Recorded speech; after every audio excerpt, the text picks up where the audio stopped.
Happy Saturday. Hello, hello. What is going on? I'm late. I know. Don't come for me. I had to go to work today. I don't usually.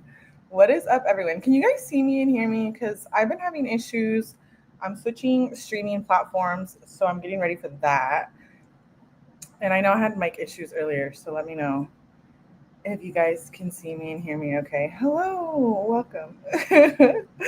Let's see who's here. I see Debbie. I see Chipsy. Hello, hello. Shout out to the mods. Hussein. Hello, Richard. Good to see you. Yay! Okay, so if you missed last night's live, we covered the Diddy AI opening statements. I want to watch them again. I know, I'm weird. So we're going to replay those today. I really like those since we obviously can't watch the trial. So we're going to watch those, and then I'm going to read some like summaries from days 1 through 4. So then I'm going to do a part 2 after this. I don't know if I want to do another Diddy or catch up on Karen Reed. I was supposed to do Karen Reed marathon, but I ended up having to work. So we might do Karen Reed tonight. But I'm just going to play the opening statements, and then we're going to read the summaries. And then in another live, I have a bunch of clips that I want to watch. I don't want this one to be too long. Last night we were live for quite some time, but it was a lot of fun. And we did watch these AI opening statements last night. So if you haven't watched them, shout out to Law and Crime. They did this really cool AI thing. I dig it. I wish they did it for every day. The trials that we can't watch that are not, for the public. So AI is great. Hey, Dodge, good to see you. Hey, number 7. Thanks for being here. I know there's a lot of Diddy content. You guys have probably watched a lot of it. I had some on my live last night. So you're probably Diddy'd out, but I really wanted to make sure that I didn't get behind on this trial. And I really want to make sure I know a lot of the stuff just from how wild it is, like nasty. But I did want to just like go through everything one more time before Monday, which would be obviously another day of the trial. So we're going to start with the AI opening statements. I really dig this. I hope you guys enjoy it. And hello to all the new viewers. We had quite some viewers last night's live. So shout out to all the new subbies. Hello, hello. Welcome to Mellyverse. We're just covering true crime. That's it. That's all.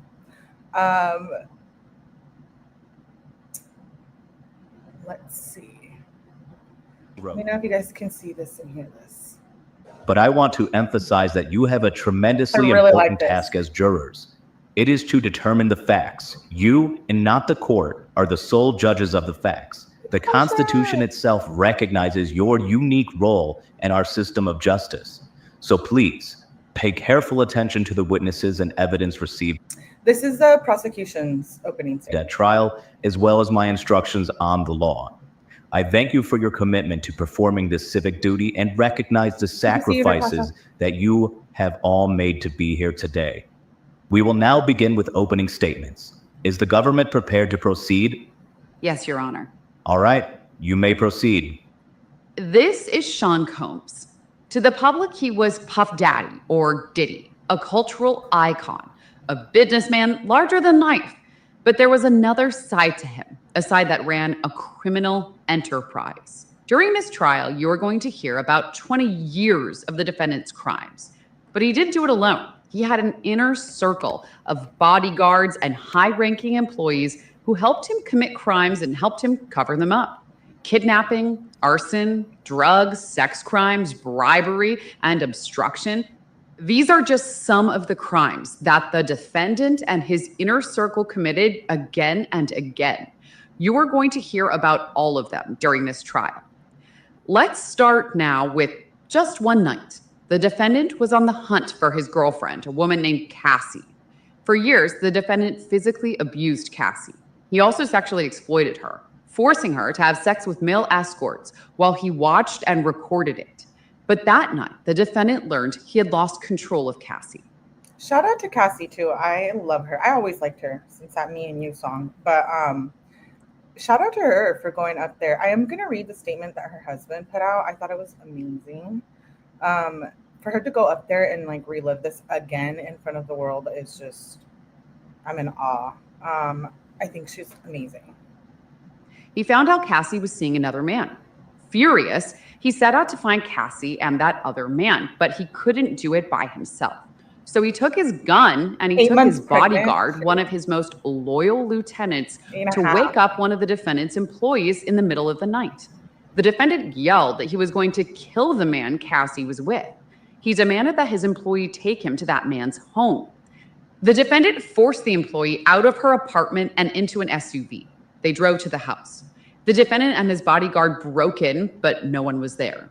The defendant did give up.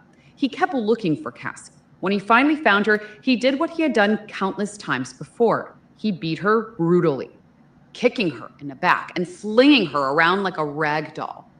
All of that violence wasn't enough, though. The defendant had to make sure he had control over Cassie once again, so he threatened her. The defendant told Cassie that if she defied him again, he would publicly release the videos of her having sex with male escorts. I never noticed that he had like gray hair. Or is that just kept as blackmail? I'm like, souvenirs of the most humiliating nights of her life. He just dyed it. This was just one night in the defendant's 2 decades of crime. In one night, he and his lieutenant kidnapped an employee, broke into a man's house, and the defendant beat and blackmailed his girlfriend. And as you will learn, this was just the tip of the iceberg. These are not the only crimes the defendant committed. That's not the only time he kidnapped someone, and Cassie is not the only woman he beat or sexually exploited. For 20 years, the defendant, with the help of his trusted inner circle, committed crime after crime. That's why we're here today. That's what this case is about. 20 years of crime is a lot to cover. So first, I'm going to walk you through what evidence in this case will show. Then I will explain a little bit about the charges, and then I will tell you how the government will prove that the defendant is guilty beyond a reasonable doubt. So what will the evidence show? You'll learn that the defendant was a musician who created an empire. He had a record label, Bad Boy Records, and other businesses that he ran or controlled. Those businesses made the defendant rich, and he used money and resources from those companies to build his reputation and to feed his every desire. To do that, he relied on an inner circle of people closest to him, like his bodyguards, chief of staff, and other high-ranking employees who ran all aspects of his life. Together, the group worked to promote the defendant's power. They carefully cultivated and guarded his reputation. And they worked to get the defendant everything he wanted. He sometimes called himself the king, and he expected to be treated like one. He expected his inner circle to cater to his every desire, including his sexual desires. For years, the defendant used his inner circle and his company's resources to sexually exploit multiple women, including women he forced and manipulated into having sex with male escorts, meaning men who the defendant paid to have sex with women while he watched. I have to say, you know, the Jonathan Odie thing? So that was all true. Wasn't he going to testify? And Dawn Richards, is she going to still go? I know she was ended with her, I think, on Friday, but I heard also Aubrey O'Day was going to testify, and I heard that's not actually happening. I really hope it is. Let me know if you know in the chat. No matter what, the defendant and his inner circle made sure he got everything he wanted. King Diddy. Many times that involved committing crimes together and then covering up those crimes. Those crimes included violent acts, like when the defendant brought his bodyguard and his gun to kidnap the employee I mentioned earlier. But you'll hear about the other violence too, like when the defendant's bodyguards kidnapped the same employee another time, forcing her to sit through days of lie detector tests, or when the defendant had a man's car set on fire, or when the defendant dangled a woman over a balcony. You'll see and hear evidence of all of this. I hope so. The defendant had impossible demands. When his employees failed to meet those demands, the defendant threw things at them, threatened them, hit them, or pressured them to take drugs. He even sexually assaulted one of them. You'll also hear how the defendant used his employees to get and distribute drugs. They delivered those drugs whenever the defendant asked, including so he could give those same drugs to the women he was forcing to have sex with male escorts. He transported those women and those escorts across state lines and even out of the country for those sex acts. And he used his inner circle and the vast resources of his business empire to help arrange those trips and make the women available to him. Let me be very clear on this next point. This case is not about a celebrity's private sexual preferences. The evidence will show that the sexual conduct at issue in this case was coercive and criminal because the defendant made women have sex when they did not want to, because he threatened them, he drugged help, he lied to them, and he even used violence to make them do it. A lot of this trial will focus on just two of those women, Cassie, who I talked about earlier, and Jane. Some of the details of what happened to Cassie and Jane may be hard to hear, but this is what the evidence will show happened. The defendant used lies, drugs, threats, and violence to force and coerce first Cassie and later Jane to have sex with him in front of male escorts. The defendant insisted that the sex occur in a very specific, highly orchestrated way. These sexual performances lasted multiple days and involved multiple escorts. The defendant called these encounters by different names over the years. First, freak-offs, later, wild king nights or hotel nights. I really love this AI thing that they did. I want to say two things. One is Agnifilo, wild in this case. And then two, it's so true what she points out about doesn't matter your sexual preferences or whatever. It's all about consent and that she said no, right? And the violence. So I think that's super important. And I really like her. I don't know who it is speaking. Week after week, the defendant directed freak-offs in hotels across the country and sometimes out of the country. At times, the defendant had escorts and the women travel from out of state, so the defendant's staff sometimes organized flights, cars, and hotels. The defendant's businesses paid those expenses. The defendant had particular demands for freak-offs. At his direction, the defendant's staff set up the room in advance with supplies, like his preferred lighting, extra linens, and lubricant. His staff remained on call to refresh anything the defendant needed, like cash to pay the escorts or drugs for the women and the defendant. The hotel rooms were dark. The defendant instructed Cassie and Jane how to look, to dress in lingerie, wear tall platform high heels, and have manicured white nails. Wow. The defendant selected drugs for Cassie and Jane to take, usually MDMA, also known as Molly or ecstasy. Sometimes those drugs made Cassie and Jane sick, but they also made the woman more uninhibited and sexually aroused. The defendant fed Cassie and Jane drugs throughout the freak-off so they could stay awake and perform for him for hours and days at a time. Once an escort arrived, the defendant dictated every step of the sexual activity that followed. Sexual activity that followed the same pattern. And he expected the women to enjoy themselves, to appear to, while they did it. The defendant masturbated throughout the freak-offs and often video recorded part of them. Now, I want to tell you more about Cassie and about Jane. Cassie was a 19-year-old. I know that people are saying she was complicit. She was into it. Like, she still went back and had sex with him one time after all of it. Like, point is that doesn't matter.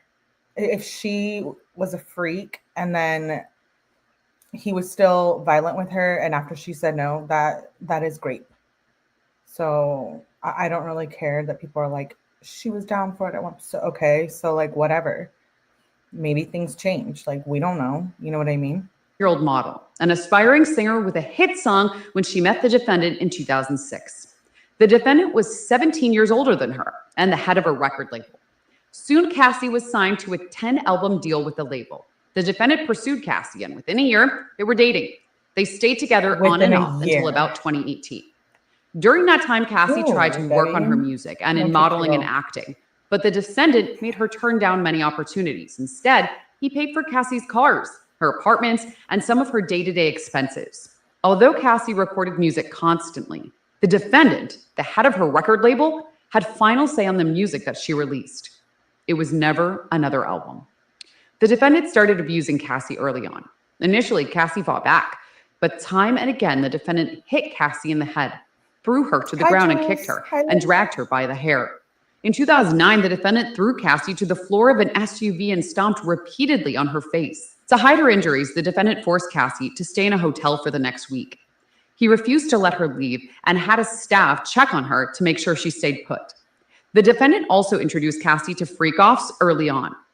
Soon, the defendant made it Cassie's job to find and book escorts for freak-offs. Freak-offs that were happening as often as once a week for days at a time, meaning that for almost half of every week, Cassie was in a dark hotel room, high and awake for days, performing sex acts that she did not want to do on male escorts. Cassie will tell you how she felt like she was choking when the defendant made an escort urinate in her mouth, and how she overdosed at a freak-off when she still had an open wound on her face from the defendant's most recent assault. The defendant's physical attacks on Cassie happened at the freak-offs too. The level of degrading her, oh my gosh. I mean, if you're into that, please keep that to yourself. But like urinating in her mouth, that is brutal. As you will see on video during this trial, the defendant hit and kicked Cassie in the hallway of an LA hotel, trying to drag her back to the room where they had been with an escort. We'll talk more about that video later. Cassie tried the first freak-off because she loved the defendant and wanted to make him happy. After that, she knew it was not something she wanted to do, but because of the defendant, it became almost everything she did.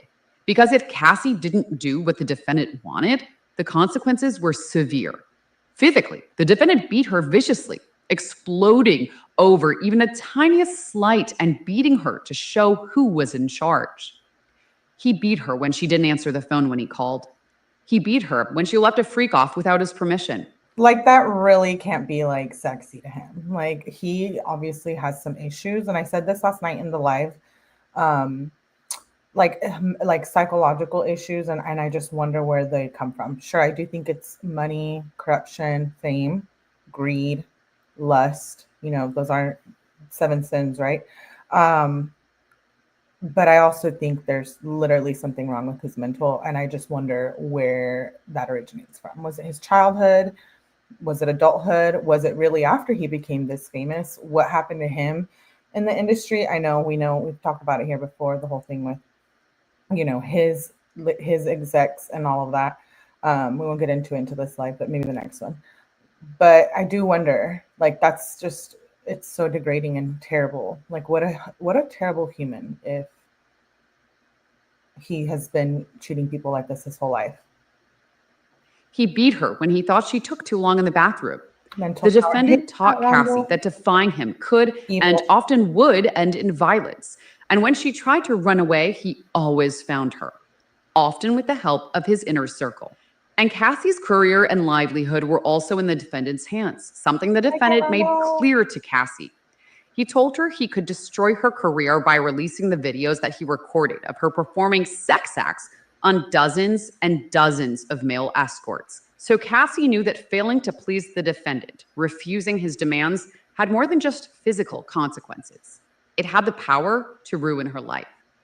The defendant's control, the defendant's violence, and the defendant's threats. I do believe that is how the defendant ensured Cassie could not say no to him. So time and again, when we need justice for Aaliyah, Biggie, and Tupac. Someone just said it in the chat. I do think somehow, somewhere, Diddy had some involvement in that. That's just Melly's opinion, allegedly. Defendant suggested to Cassie that they have a freak-off. She knew she had no choice but to agree and went to work setting one up. She texted the escorts, arranged for them to come to hotels, and put on the performance the defendant wanted. Her livelihood and her safety depended on keeping him happy. Cassie's relationship with the defendant was complicated. You will hear during this trial that both Cassie and the defendant were unfaithful, jealous, and at times angry, but only one of them had power. Only one had control, and that was the defendant. And with that power and with that control, he made Cassie do his bidding in those dark hotel rooms. You'll learn, though, that Cassie was not the only woman the defendant did this to. This was a part of a pattern. Now, I want to tell you about Jane. Jane was a single mom who started spending time with the defendant in 2020. The defendant pursued and romanced Jane, who fell in love with him quickly. Jane was not seeing other men, but the defendant was seeing other women at the time, so his relationship with Jane was not at all public. For the first few months, their sex life was just the two of them, and Jane was happy. That was until the defendant introduced Jane to freak-offs. One night, when they had already taken drugs and been having sex for hours, the defendant told Jane about freak-offs. Jane agreed to try one to make the defendant happy. To her surprise, the defendant said he would make it happen immediately. Yes, for all those who are just getting here, this is just the opening statements for it's AI. I know, it's kind of different, but I actually kind of dig it. We can't obviously watch it because it's a federal case, and we're gonna read some of the articles. We're gonna do like case day summaries after this, but I really enjoyed the opening statements that Law and Crime did this, the AI, and I really wish they did it for all of the days. I know Court TV did something similar. And I think it's really, really great. I'm not a big fan of AI, but I do like this because we can't watch the trial. So I dig it. Very same night. Shout out to all the He took her to a hotel where a room was already set up and an escort was on the way. Jane was nervous and the defendant directed her step by step. Jane thought the first freak off was a one-time wild night. Jane was wrong. The defendant continued asking Jane to have freak-offs and promising that if she did, they would spend quality time together. They would go on dates together. They would go on trips. That was what Jane wanted more than anything, a real relationship. So she agreed. She helped plan freak-offs and reach out to escorts. But even though the defendant promised her quality time and trips, he never delivered. Those were just lies, he told her, to get more nights in dark hotel rooms with escorts. Jane will tell you about those nights in detail. How she wanted the escorts to wear condoms, but many times the defendant did not let them. And Jane will tell you how he had her take drugs to stay awake and aroused for days. Jane tried twice to make it through these nights without drugs. The first time she broke down and had took ecstasy to finish performing for the defendant. The second time, Jane vomited after having sex with one escort. How did the defendant respond? Vomited. He told her to hurry up and get back into the room where another escort was waiting. Early on, Jane told the defendant that she didn't like freak-offs and she just wanted to be alone with him. She loved him desperately and wanted a real relationship with him. The defendant did not listen. Feeling stuck and sick of the strangers the defendant kept bringing to these hotel rooms, Jane tried to assert herself in small ways. She found two men who performed in pornography, and she invited them to join the freak-offs. That way, Jane could at least choose the other man she was forced to be intimate with. Like he did with Cassie, the defendant eventually took steps to control Jane financially. The defendant wanted Jane available with him at a moment's notice, and he discouraged her from working. Jane's income plummeted. The defendant gave Jane money and later started paying rent for the house that she lives with her child. That way, when Jane resisted the freak-offs and told him over and over that she wanted to stop, he had the power to coerce her back into hotel rooms. And just as he had with Cassie, the defendant threatened Jane with the videos he recorded of her engaging in sex acts with the escorts. But the lies and the drugs and the threats were not the end of it. Not even a year ago today, Jane had the worst day of her life. The defendant came to Jane's house for an at-home date night. She and the defendant argued about another woman that the defendant had been seeing. Jane was upset and jealous.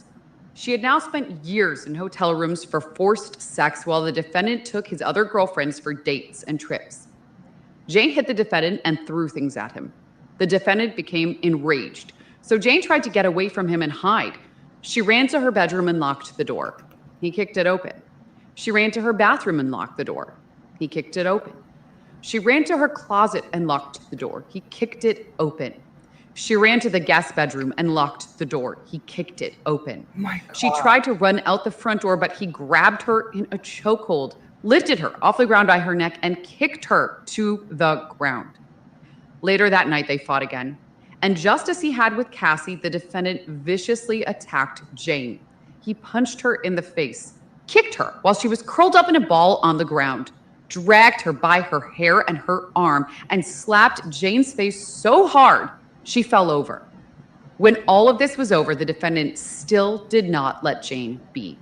Instead, he told Jane, "You're not going to my night." The defendant instructed her to put on an outfit and call up an escort for a freak-off. He made Jane cover her black eye and bruising, take an ecstasy pill, and perform for the defendant with that escort. Jane followed his instructions. Like with Cassie, the defendant's violence had gotten him what he wanted. The defendant's sexual violence did not stop at freak-offs, though. Cassie will tell you about a time when the defendant forced himself on her, having sex with her as she cried and repeatedly told him no. And Mia, An employee who the defendant worked to the bone for years will tell you about the times that the defendant forced himself on her sexually, putting his hand up her dress, unzipping his pants, and forcing her to perform oral sex and sneaking into her bed to penetrate her against her will. As I said before, the defendant had the power and the control, endless resources, and a loyal inner circle who would stop at nothing to get what he wanted. Amidst all this violence, the defendant and his inner circle had to make sure that nothing put the defendant's public image and his power at risk. So as tirelessly as the defendant's inner circle worked to meet the defendant's every need, they also worked to cover up his crimes. Remember the video of the LA hotel of the defendant attacking Cassie during a freak-off? We're going to watch that just for a little refresher. I know I played it last night in my live, but we're going to watch it. You will hear just how far the defendant, his bodyguards, and his chief of staff went to get what they thought was the only copy of that video. The defendant first tried to pay off hotel security guard with a wad of cash in exchange for his silence. Then the defendant and his chief of staff reached out to a different hotel security guard to broker a deal. In exchange for the video from the hotel, the defendant gave the security guard a brown paper bag full of $100,000 in cash, while the defendant's bodyguard and his chief of staff stood by. This is far from the only time the defendant's inner circle tried to close ranks and do damage control. You'll hear how the inner circle covered up the defendant's brutal beatings by keeping Cassie in hiding for days. You'll hear about the inner circle contacting witnesses of the defendant's abuse to feed them lies, including even after he knew about the investigation in this case. Again and again, the defendant and his inner circle tried to keep the defendant's crimes out of public view to protect his reputation and to protect his power. That is what the evidence in this case will show.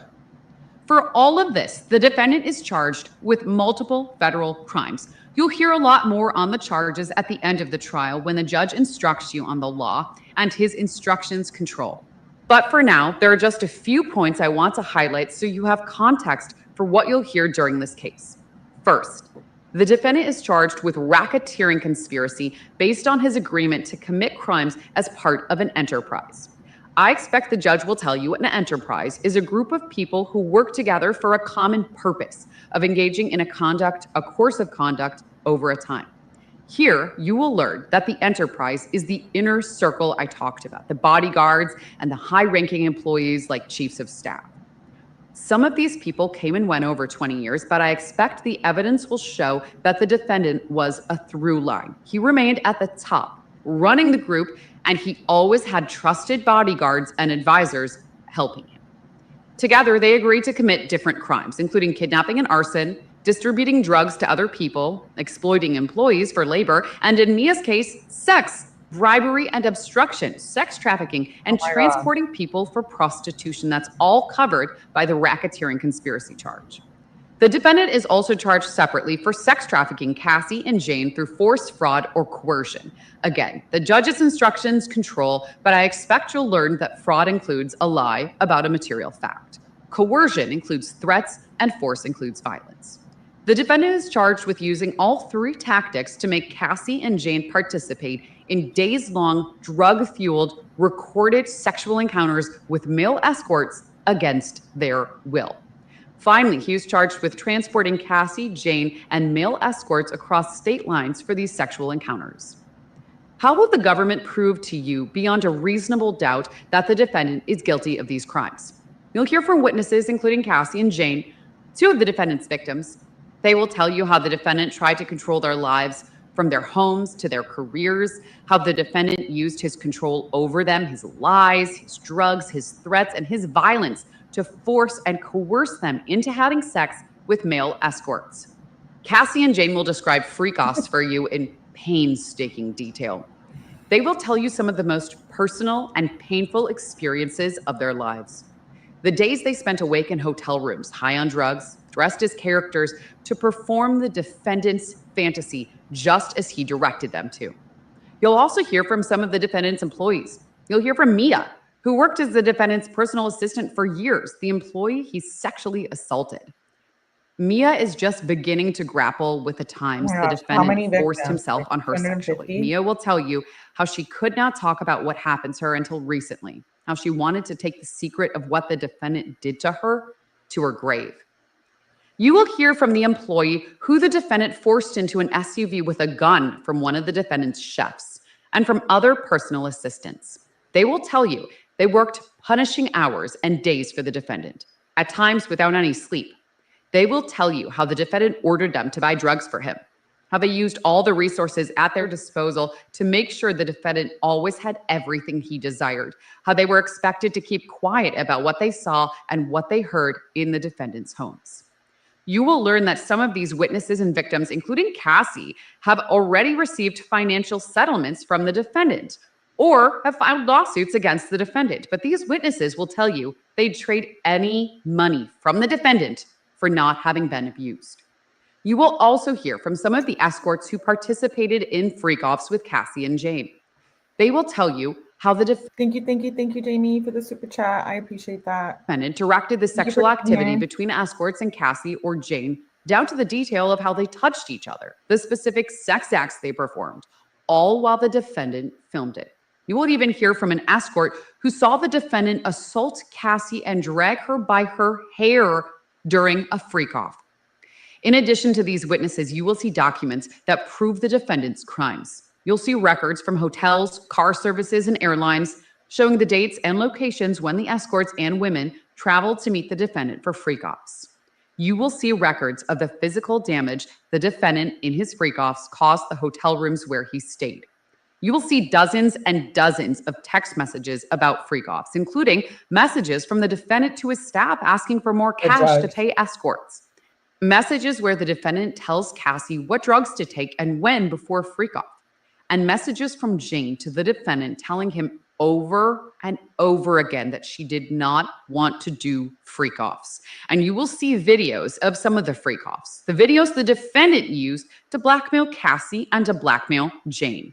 Those videos capture just small parts of these days-long performances. In them, you could hear the defendant providing direction to Cassie and Jane, and you will see Cassie and Jane do exactly what the defendant tells them to do.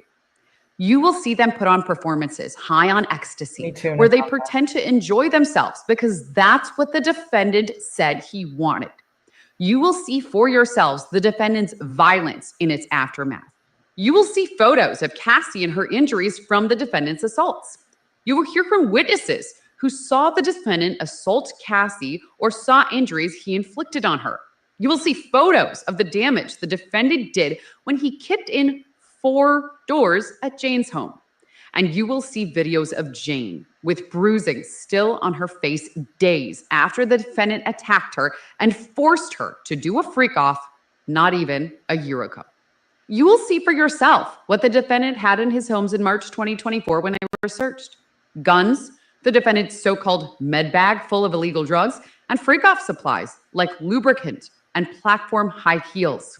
Finally, you will see and hear evidence of how the defendant and his inner circle worked to keep his reputation and his power intact for all these years. You will see the agreement signed by the hotel security guard barring him from speaking about the $100,000 that the defendant paid him for the hotel security video. You will hear recordings of phone calls when the defendant called Jane after Cassie had filed a lawsuit. You will hear him. You will hear him try to manipulate Jane into saying she wanted to have freak-offs. You will hear him interrupt Jane when she pushes back. You will hear the defendant's thinly veiled references to continuing to pay for Jane's home in exchange for her silence. You will see the text messages the defendant sent to his chief of staff right after talking to Jane to make sure that Jane's rent would still be paid on time. The evidence will come in piece by piece. It won't always come in chronological order, but by the end of this trial, when you've seen and heard all of the evidence, you will see how it all fits together. You will see how it proves that the defendant led and controlled an enterprise that enabled him and others working for him to commit many crimes. How it proves that he forced and coerced Cassie and Jane into sex with male escorts, including by having them travel to other states and countries so that those sex acts could happen. And you will see how all of these crimes and the empire the defendant controlled was designed to fulfill his sexual desires, to protect his reputation, and to keep his power. At the end of this trial, we will have the opportunity to speak with you again. But between now and then, I would ask that you do 3 things. First, please pay close attention to the evidence. Second, please follow the judge's instruction on the law. And third, please use and trust your common sense. If you do all that, you will reach the only verdict that is consistent with the law and the evidence in this case, that the defendant, Sean Combs, is guilty. Okay, so that was the prosecution AI opening statements. Now I'm going to show a clip we're going to review the terrible hotel footage clip. And then I'm going to read Alex Fine's statement, and then we're going to watch the defense AI opening statements. And then we'll move on to the recap, the daily recaps. So let's see. Trigger warning on the video I am about to play.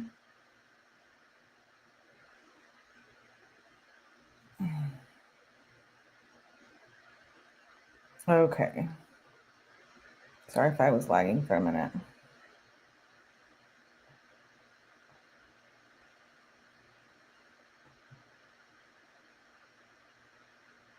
Oh, my bad.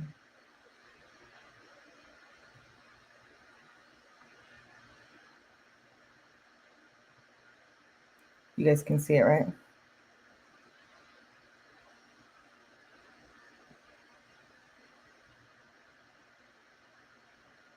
This is it. I can't every time I watch this. Oh my God.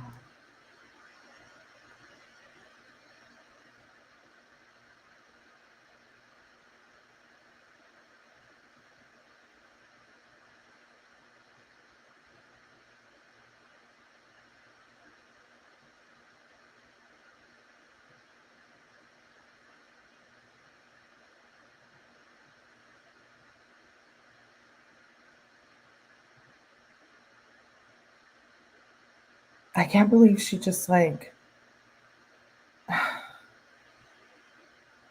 look at her.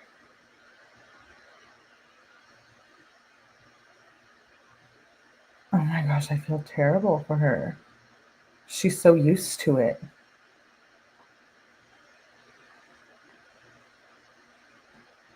He's literally a monster.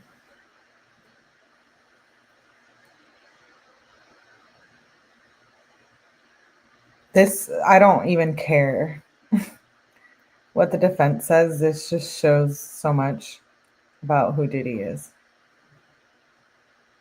Look at him.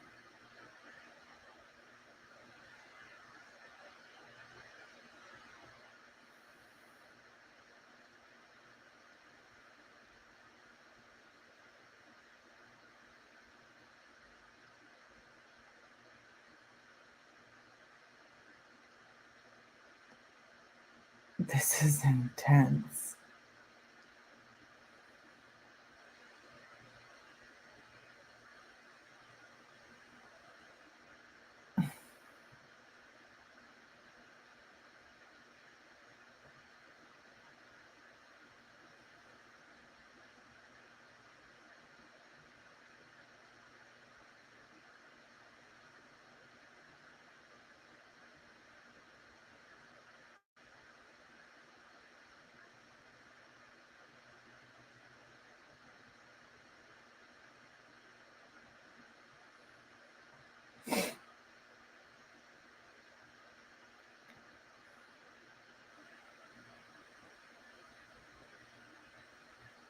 Hey, MJ.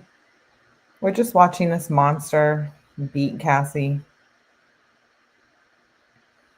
We're reviewing it before we move on to the defense.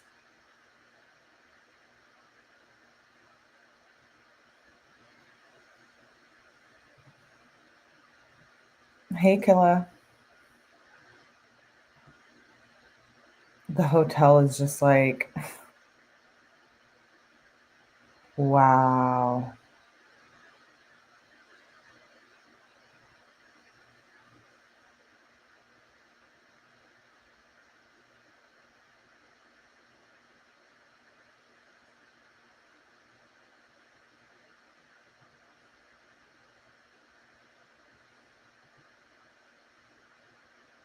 They were totally, look at him just sitting in his towel out there at the hotel. Like, he really does think he's the king of the world.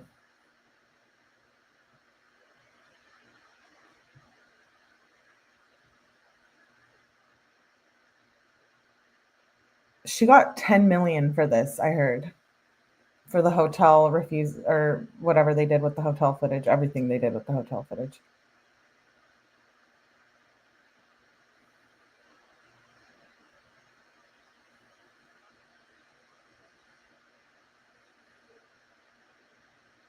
And then I think he paid 100,000 to the security or the person to do something, right? With it.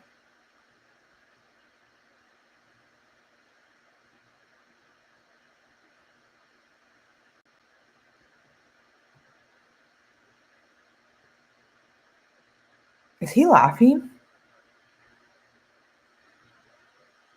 I'm like, what's funny? I thought I saw a little laugh. Yeah, he had the whole floor, but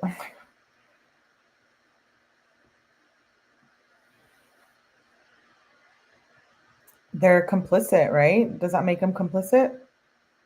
Yes, that's why she got so much money from them.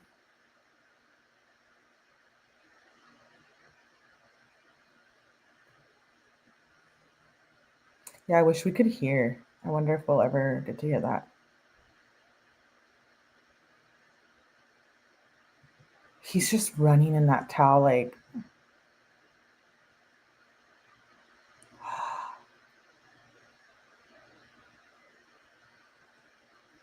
it's a different angle.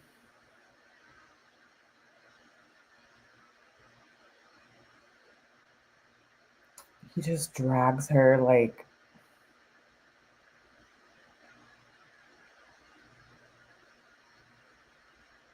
they all knew, right? I mean, clearly. And it didn't get reported, or did it? I can't remember. No, right?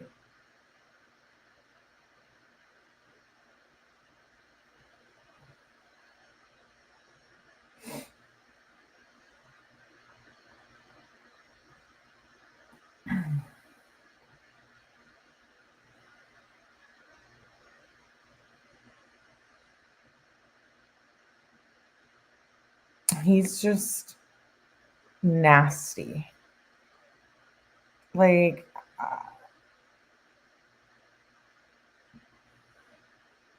was money why people liked him? I know people say he was charming, super successful. I get it. I get it. But yuck.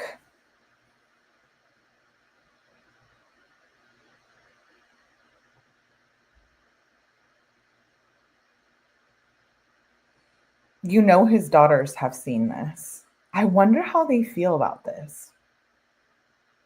I'm curious, right? Hey, Sean B, good to see you. Like, how upsetting.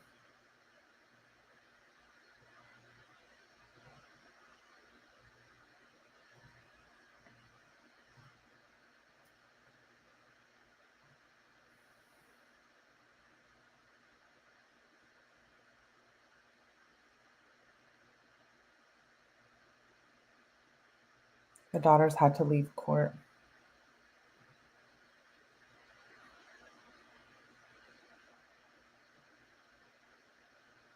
Have the daughters been abused by him too at the hands of their father? I mean, he clearly has no problem putting his hands on females, which is so like, pick on someone your own size, dude. Like, I mean, I'm just saying, we don't know if that's true.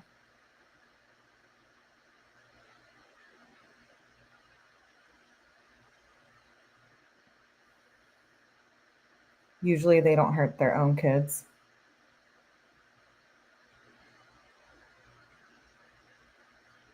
But we don't know, right? More than likely. Yeah, I wonder why he hates females so much. Was he abused by a female? If so, who? Yeah, he did have a lot of drugs that does feel violence. I don't think it's excusable though for what him, like they try to make it seem in the trial that because he was coming off of drugs that that's why he beat Cassie and was violent with her and stuff. No. Sure. I believe you can come off of them in a bad way, but I don't think that excuses what he did.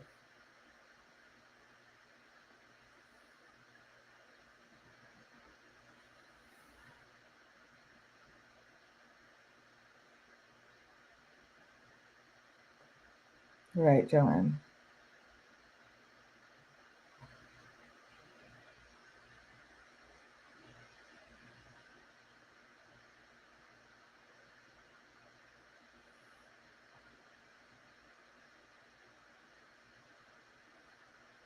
I wonder like how many hotels and how many times people got paid off for him to do all of this insane violence against the females in his life. Kim Porter, justice for Kim Porter. Yeah, I don't buy that. I said it last night. We're going to do a live on this. Maybe next week. I don't believe she died from pneumonia.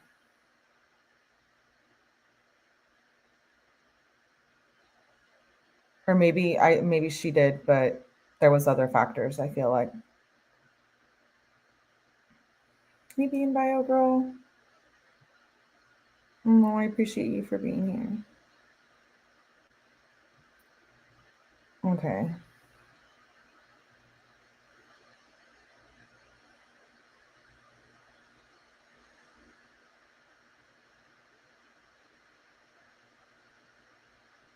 They're already cleaning up after the freak off, right? Because this was after a freak off. Is that what I heard? They're going to clean up the nasty room.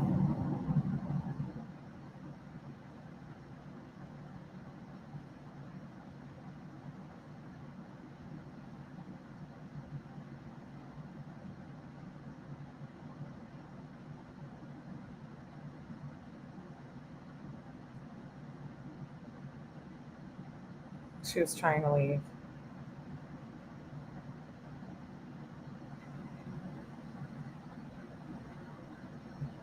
It was while oh.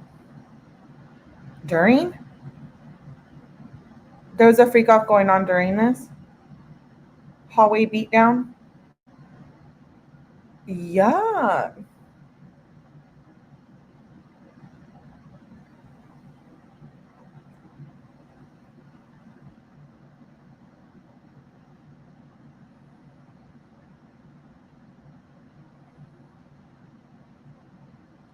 Can you imagine what that hotel room looks like? Baby oil and bodily fluids everywhere. Yuck. Throwing up real quick.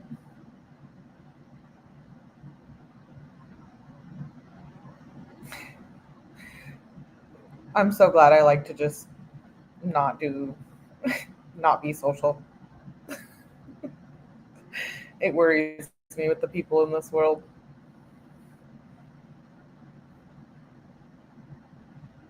Ew.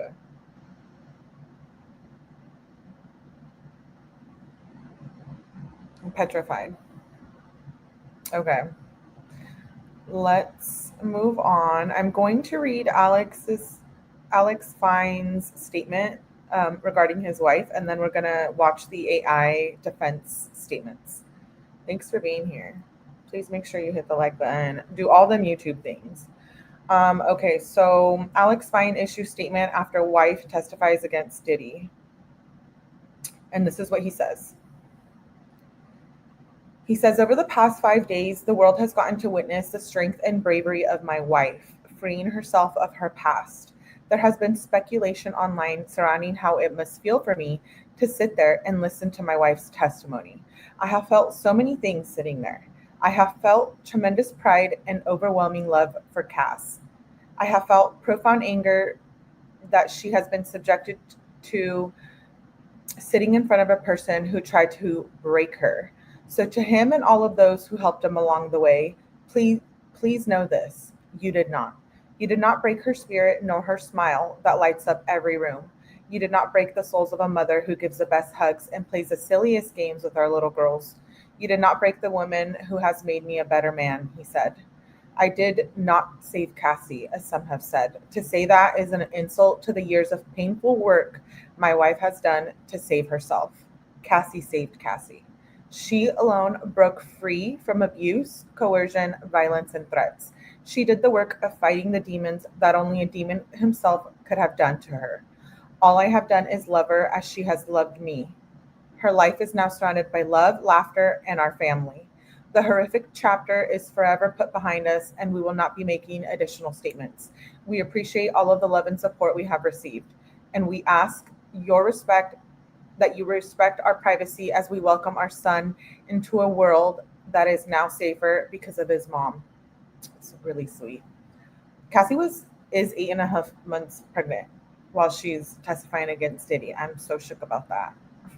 I'm like, I thought she was going to give birth while she was up there the past few days. Okay, so let's see. I'm going to pull up the AI opening statements. We just watched the prosecutions. Now we're going to watch the defense. So get ready for another AI video. I really like it. Let me see what you guys are saying. Amazing husband, right? Hi, Abuelita's Journey. I'm glad you made it. After we watch this AI defense statements, then I'm going to read through a couple of articles. Forecast, yeah. Yeah, I think this trial she's due June 1st.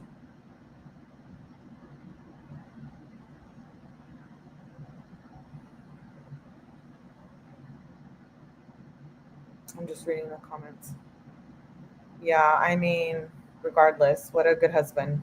We'll be presenting opening statements. I am, Your Honor. And if you're in the gallery and you have a device, use this opportunity to silence it or it will be taken. Good morning. Sean Combs is a complicated man, but this is not a complicated case. This case is about love, jealousy, infidelity, and money. This case is about voluntary, adult choices made by capable adults and consensual relationships. This case is about those real-life relationships, and the government is trying to turn those relationships into a racketeering case, a prostitution case, and a sex trafficking case. It will not work. Let's start with the basics. The most important things in this courtroom are you and him. At a time when everything in government can feel so uncertain, one thing has remained the same in our justice system, and that is standing between all of us and a criminal conviction is a jury of our peers. This AI. That is you. So you will hear the evidence. You will get to the truth. You will see the witnesses and evaluate them one by one. And finally, the story about this case can finally come out. Why do I say that? Well, I say that because this case is not about what you've heard on the news, read in the news, or have seen on social media for the past year and a half. This case is not about what civil attorneys looking for a payday are trying to make my client out to be. There has been a tremendous amount of noise around this case for the past year. We've seen the video, and it is time to cancel that noise and hear and see the evidence that will be presented in this courtroom, and it will be crystal clear. The story of Sean Combs is a fascinating one, but it is a human one. We are going to tell you his story over the next 2 months in this courtroom, and you will learn that he is a man who grew up here in New York City in Harlem, who came from little but built groundbreaking, lawful businesses. You will hear that he is a wealthy individual, but know that the evidence will show that nobody gave him his money. He worked for it and no one gave him a dime. It will show that he made every single dollar. I heard somewhere that his defense team is worth like what, 10 mil or something like that. I was like, yeah. Created a culture and produced music that I believe you will hear will change the generation. Yeah, and I believe that the evidence is going to show that this ingenuity is what drew people to Mr. Combs. Witnesses will share with you that Mr. Combs is a fascinating person and that people are drawn to him. Yes, he is famous. Yes, he is wealthy, and that's certainly part of it, but he was charismatic and magnetic and a larger-than-life figure. If you had any interest in climbing the social ladder at the time and being involved in the music industry, the apparel industry, spirits industry, attending his legendary parties, you wanted to be around Sean Combs. You also wanted to be around him because of the benefits that came along with being him. As you listen to the evidence in this case, try to remember why that matters. Try to remember why people stayed around him and why it matters. Because all he had was money. Yes, we all want money. What was I going to say? I was going to say something about the attorneys. Yes, this is law and crime. She's getting paid to weak ass defense. This is AI from Law and Crime, but this is the actual transcripts from the opening statements. I expect it will matter to you as the jury because he gave people opportunities and gave people chances to work at his companies. They believed he had a vision that few others had, and for the most part, I believe the evidence will show you that they loved him. I don't think that the witnesses will tell you they always liked what he did or how he behaved, but the real-time text messages that you will review in this case show that people really loved him. And they believed that by being with Sean Combs, they were part of something special. So by now, you've heard the government say a lot of things about my client. It's time for me to introduce you to him. His name is Sean Combs. You may have heard him by Puff Daddy, P. Diddy, Puppy Diddy, but standing in this courtroom at 55 years old is the same place he was born and raised. He's going by the same name he was born with, Sean Combs. My name is Tenny Garagos, and I'm one of the attorneys honored to represent him. Honored. The government started their opening statement by telling you about this 20-year racketeering influenced corrupt organization, Act Enterprise, that he committed with his apparent trusted inner circle. The only people in this courtroom who will tell you that they participated in, knew about, or came to an agreement to participate in a racketeering enterprise are the prosecutors. Not one witness will get into this courtroom and will take the witness stand and tell you that they were part of any racketeering-influenced corrupt organization Act Enterprise. And the reason is simple. There was not one. You heard what the government tried to say the enterprise is, that he used his law. I remembered what I was going to say. We played this last night on last night's After Dark, and we played the video of the Justin Bieber interactions. So if you want to get caught up, and I have a whole Diddy playlist.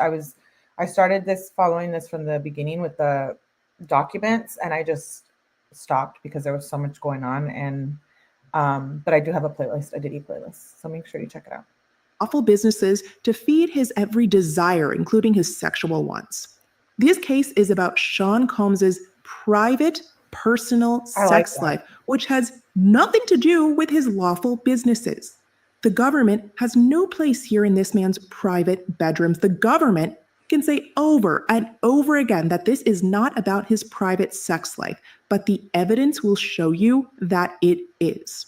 The people who will come into this courtroom and testify are the people who would know about a racketeering enterprise, and those people will all say they knew nothing about any enterprise. That is because these hardworking individuals were either doing their jobs as personal assistants or as top executives running his successful businesses. These are individuals educated at places from Harvard to Howard University.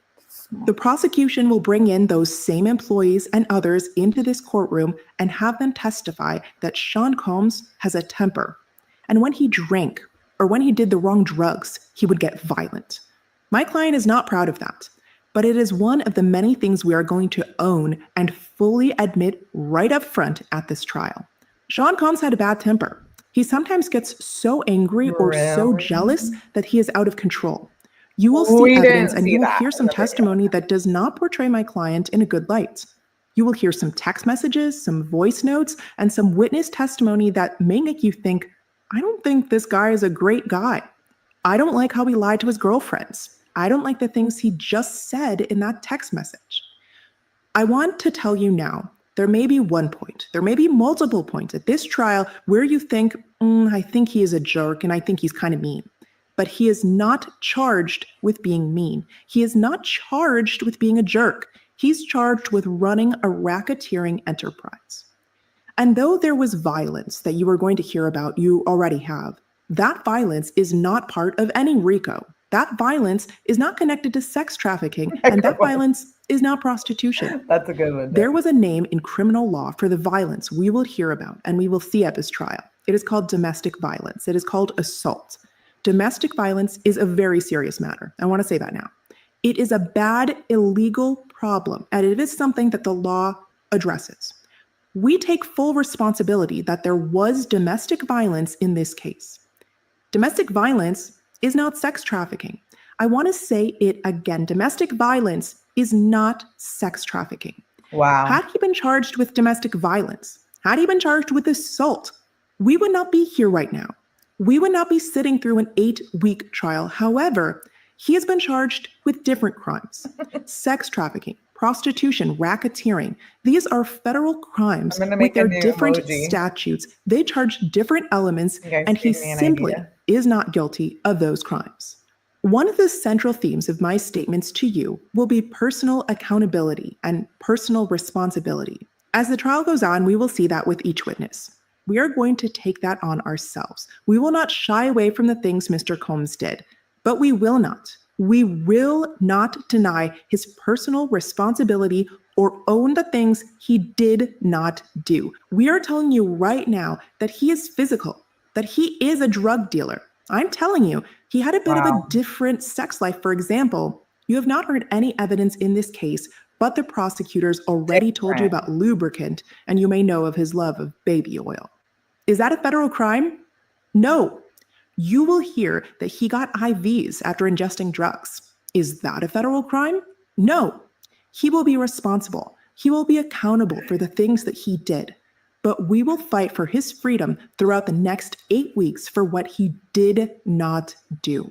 And he cannot be the only person in this case who accepts personal responsibility and accountability for his actions. What they're getting paid to do. The alleged victims who will testify in this case are capable, strong adult women. They were all getting something each of them wanted from him and from being in a romantic relationship with him. And these adults, capable, strong women, will have to take on the same level of personal responsibility for their lives that he is going to take on for his. When any person in life makes an adult choice, that is a free choice. A free choice has pros, it has cons. You may think there are better choices. You may think there are worse choices, but that does not eliminate the personal responsibility behind those choices. And each of the women you will hear from, they all had personal responsibility and the freedom to make the choices that they made. You will hear from these women. You will see these women. You will meet them. They will sit in that witness chair a few feet away, and you will evaluate them for yourselves. You will see that they are capable. You will see that they are strong, and you will see that they made free choices every single day for years. As you are listening to the evidence and you listen to them testify, I want you to ask yourselves, what are all the ways that this individual had the ability to make that choice? Ask yourselves, what are they getting from being with Sean Combs? They are not with him because they are stuck or because they are without a choice. The government will try to show you that Sean Combs is the only one getting something from each of the alleged victims who testify in this case. But with each of these individuals, ask yourself, what is this person getting? They're with him or they are working for him because they are getting something they want from being with him. Now, with each person, that something may be different, and it usually is. But with each person, they are all getting something. I don't really love the strategy. So as you listen to the evidence, watch closely to the role that jealousy plays in the case. We have talked to you, both of us already, about jealousy and how it is pervasive and present in every single relationship. But I want to also I don't think that when people get jealous, they ask someone else to urinate in their partner's mouth. Please let me know in the chat if that's something you do with your significant other. Just kidding. Don't let me know. But you know what I'm saying? You catching what I'm saying? You know, it drives a lot of the choices that the alleged victims make here. Combs is one of those men that, I'll submit to you, we all know, the evidence is going to show that he is somebody who never married, but needed to always have a woman around him. He is a many-woman man. He has 7 children by 4 different women. And he's the kind of guy who is always in relationships. In fact, he was always in multiple relationships. But critically, he was not always honest about that fact. And you'll find that even when women knew he was in multiple relationships, this would drive a primal jealousy in people. It would drive a lot of the choices you are going to see in this case. You are also going to see that Sean Combs is extremely jealous. You might think that it's hypocritical. You might not like it, but you are going to see that he is also extremely jealous. So as you're listening to the evidence and you're evaluating the testimony, ask yourself, what is causing that fight? The answer is, without exception, jealousy or drugs. The hitting, the things we are going to take responsibility for. It is typically because of jealousy or drug use. The role of jealousy here is critical and it's pervasive.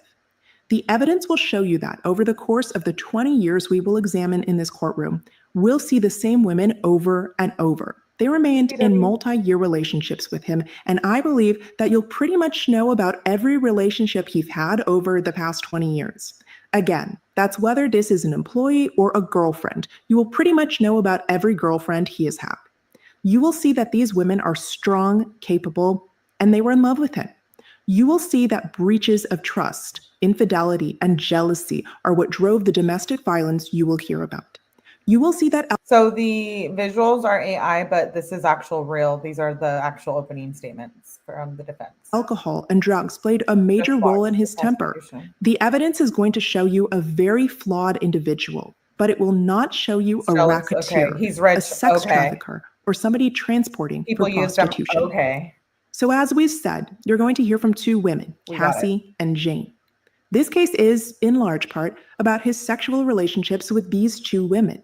And you're going to hear that they went to private hotel rooms to engage in what I expect some witnesses at this case to call the swingers lifestyle, which is essentially just a fancier terminology for threesomes by adults.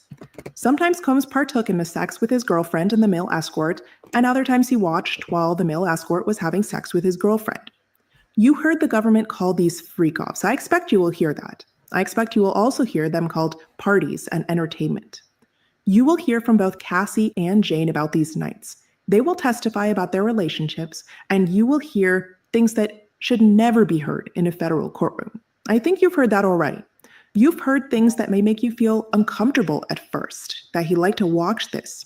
You might hear about his kinky sex or his preferences for sex that may make you uncomfortable and may not be what you like to do in your bedroom. But you are not here to judge him for his sexual preferences. You are not here to judge him for all purposes. You are here to evaluate whether the government can prove beyond a reasonable doubt what they actually charged him with. They cannot. You've also heard that in his relationships with both Cassie and Jane, he bought them things. Yes, like every relationship, they got things from their boyfriend. Here, a wealthy rapper paid for their housing. He paid for Cassie's car and he gave them money. These are nice houses that he paid for. It was a nice car that Cassie drove. And there were nice vacations on private planes because he is a wealthy individual. These were vacations that they took together as couples. And as I've said, like in every relationship, there was jealousy and there were flaws. I'm totally judging. But as you evaluate the evidence in this case, remember that he is not charged with being a flawed individual or having a flawed relationship. They did not stay with him over and over again because of force, fraud, or coercion. The evidence in this case will show you that over and over again, day after day, these women fought to be in a relationship, fought to do what they wanted to do in consensual adult relationships. This case started with Cassie, so I think it's best for me to start there. I expect you will hear from her this week.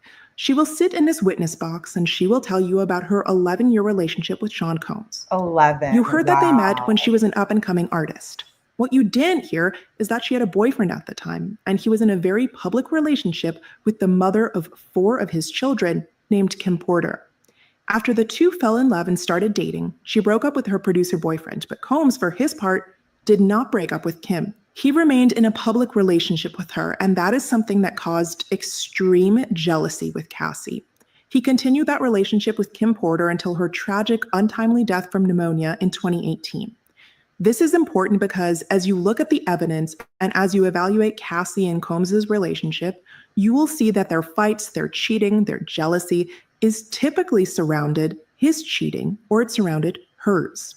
This is something that plagued their relationship until the very last day. The evidence will show you that he was extremely jealous of Cassie's actual or perceived infidelities, and she was uncontrollably jealous of his. This led to a toxic relationship between two people that I expect the evidence will show deeply, deeply loved each other. I do believe perhaps they did not always show love to one another the way you would with your partner, but they were in a relationship and she was not being trafficked. You will see that over and over again in this decade-long relationship. Yes, Shandi, these two fought about his inability to remain faithful. I expect Cassie to tell you about the jealousy of Kim Porter and another girlfriend that he started dating in 2014 named Gina.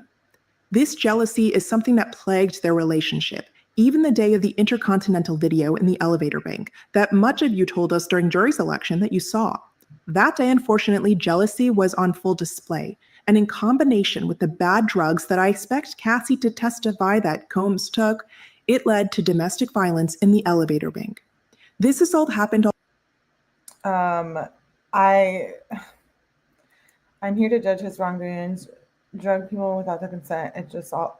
Yeah, he didn't he get Cassie addicted again? She had gone to rehab, she stated, right? And then to get off the drugs, I think that she was on because of money and for the freak offs, and then she went to rehab.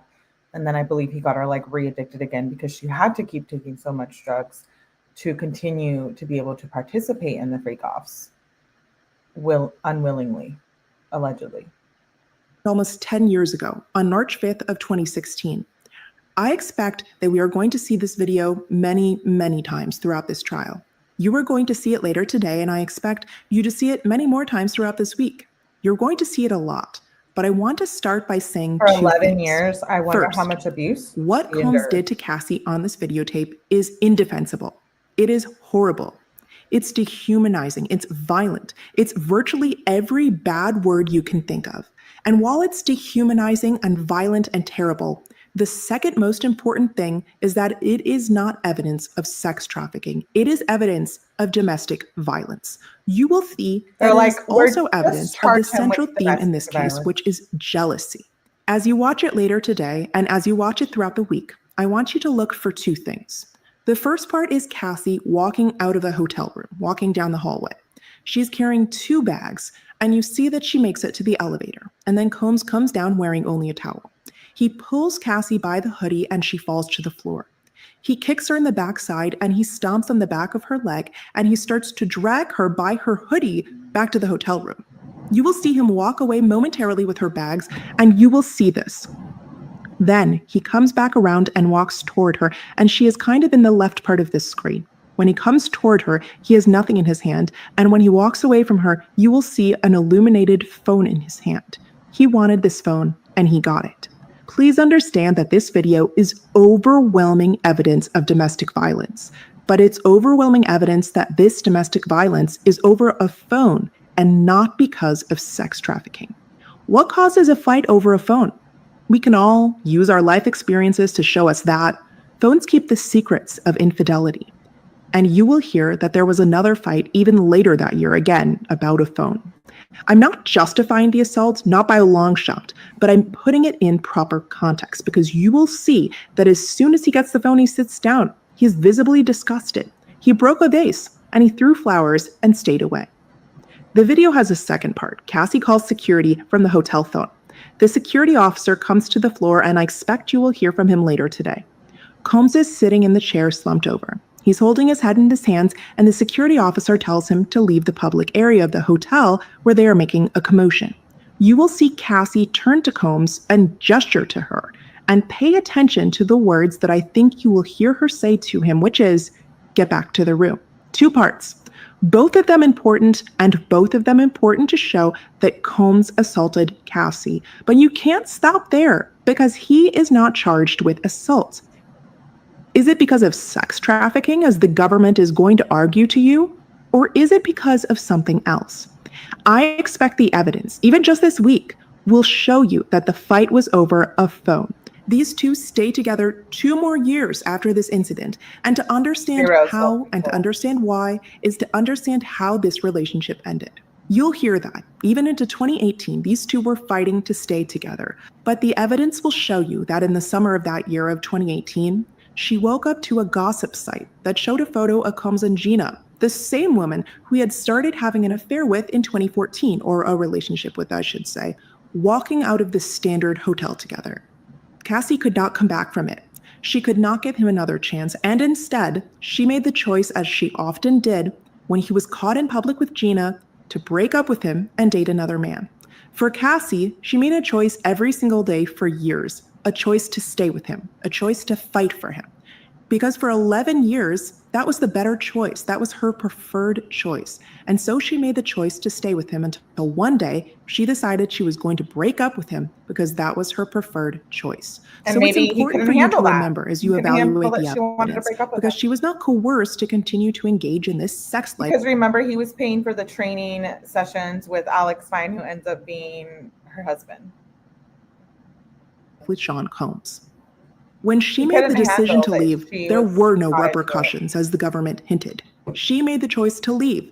She communicated it to him, and she ran into the arms of another man, a physical trainer who Combs had hired to train her. So I will ask you, ladies and gentlemen, pay close attention to the messages, the real-time communications. And I don't blame her from that. I know they're trying to use that she basically cheated or ran off with another man that Diddy was paying. So what? He was abusing her. Things were clearly not healthy, and there was domestic violence. So of course she would start looking elsewhere for love and affection and a good, healthy relationship, right? But I know a lot between these two individuals and the messages surrounding their breakup. Fair. Does Combs release the videotapes the government was just talking about?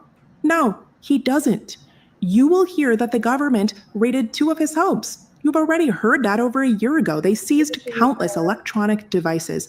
The only freak-off videos you will see or hear about at this trial came from her devices that she kept for 5 years. So when the government talks about power and control, who had the power? Who had the control? The government did not find any freak-off videos with Cassie on those devices. And so going back during the time of Cassie and Combs' breakup, Cassie is already dating her now husband. She is with him for months as she is breaking up with Combs, all while telling Combs she still loves him. And then in November of 2018, Kim Porter tragically passes away from pneumonia. Knowing that Combs would be distraught and wanting to be... He blew up Kid Cudi's car. Like, the violence this man can exasperate on other people is insane. That's why she was literally getting away from him in that relationship by getting into another relationship and making sure that she had a way out and could be away from him. Be there for him. She did everything she could to be there. She came to memorial service at his home. She flew to Kim's home state of Georgia to be at the funeral. Don't lose sight of the fact that amidst a breakup, all the way at the end of 2018, she flew to a funeral service to be there for him and support him and his family during this trying time of their life. And at the service at their home, Combs, to a group of loved ones, former employees, and others, and to many people on social media who were paying respects, said, and I quote, "Kim was my soulmate." In Cassie's presence for everyone to hear, he said, "She was my soulmate." The end of the relationship between Cassie and Combs is important, and I want you to focus on the evidence of how and why it ended. When Combs publicly said Kim Porter was his soulmate to all the people around him who were there, for the first time maybe ever, Cassie realized all the things she would not be. I expect many witnesses at this trial to tell you she wanted to be Combs's wife. I expect she may even tell you that. That is what she spent 11 years trying to get, and in one day it became clear to Cassie she was never going to get that. And if she was never going to be Combs's wife, if she was never going to be the love of his life, then she would leave. And that is what she did on her terms, her choice, for reasons that, for her, were the right reasons. This is where bringing personal experience to this jury matters. This is something we have all been through. That one life event you can point to where you can say, that is when I knew it was over. Because that is what this was for her. Because this was a relationship, although toxic at times, like every other relationship, it was not based on coercion. It was not based on force. At a certain point, you know you're not going to get what you need from the other person, and you leave. After Kim's funeral, they never saw each other again. The very first time that this former couple will see each other after 6.5 years of a breakup is in this courtroom later today or tomorrow. We are all going to witness their closure, and that is because she moved on with her life and he moved on with his. You will see that she married the trainer. She had 2 children with him, and she's pregnant with her 3rd, and Combs also moved on with his life. As you listen to her testimony, as you read her messages closely, evaluate what Combs's intent was at the time. Evaluate what he understood, what she wanted during those 11 years that they spent together. What he understood, I expect the messages to show you, was that she was a willing participant in their sex life. That was a voluntary adult choice by 2 capable adults. What Cassie may testify to this week, 6 years after a breakup, is not a match for the real-time evidence that you will have. The real-time text messages, I urge you to read. Evaluate his intent, which is the only thing that matters here. The government also talked to you a lot about Jane. She is the other woman that the government alleges Combs sex trafficked. She was his girlfriend of 3 years, and she comes into his life several years after the Cassie breakup. Alleges. He, I think you will find in the evidence, is a little bit different in 2020 and 2021 than he was when dating Cassie. And I think the most important reason you will see is that he was more upfront about his dating life. Rather than saying that he was only dating one person, he was very upfront with Jane. I expect her to tell you that he was dating multiple different women. However, as I started my opening statement, this did not stop the jealousy. Jane's relationship with Combs was plagued by jealousy. Their relationship was not the 11-year public romance that Combs and Cassie had. The problem is that Jane wished it was. The government told you that their relationship was not public. You are going to hear from Jane why that was. There are many different reasons why that was. And so after a period of time, their relationship became primarily sexual. Jane is also older than Cassie was when she started dating him and was living her own life in a different state raising her child.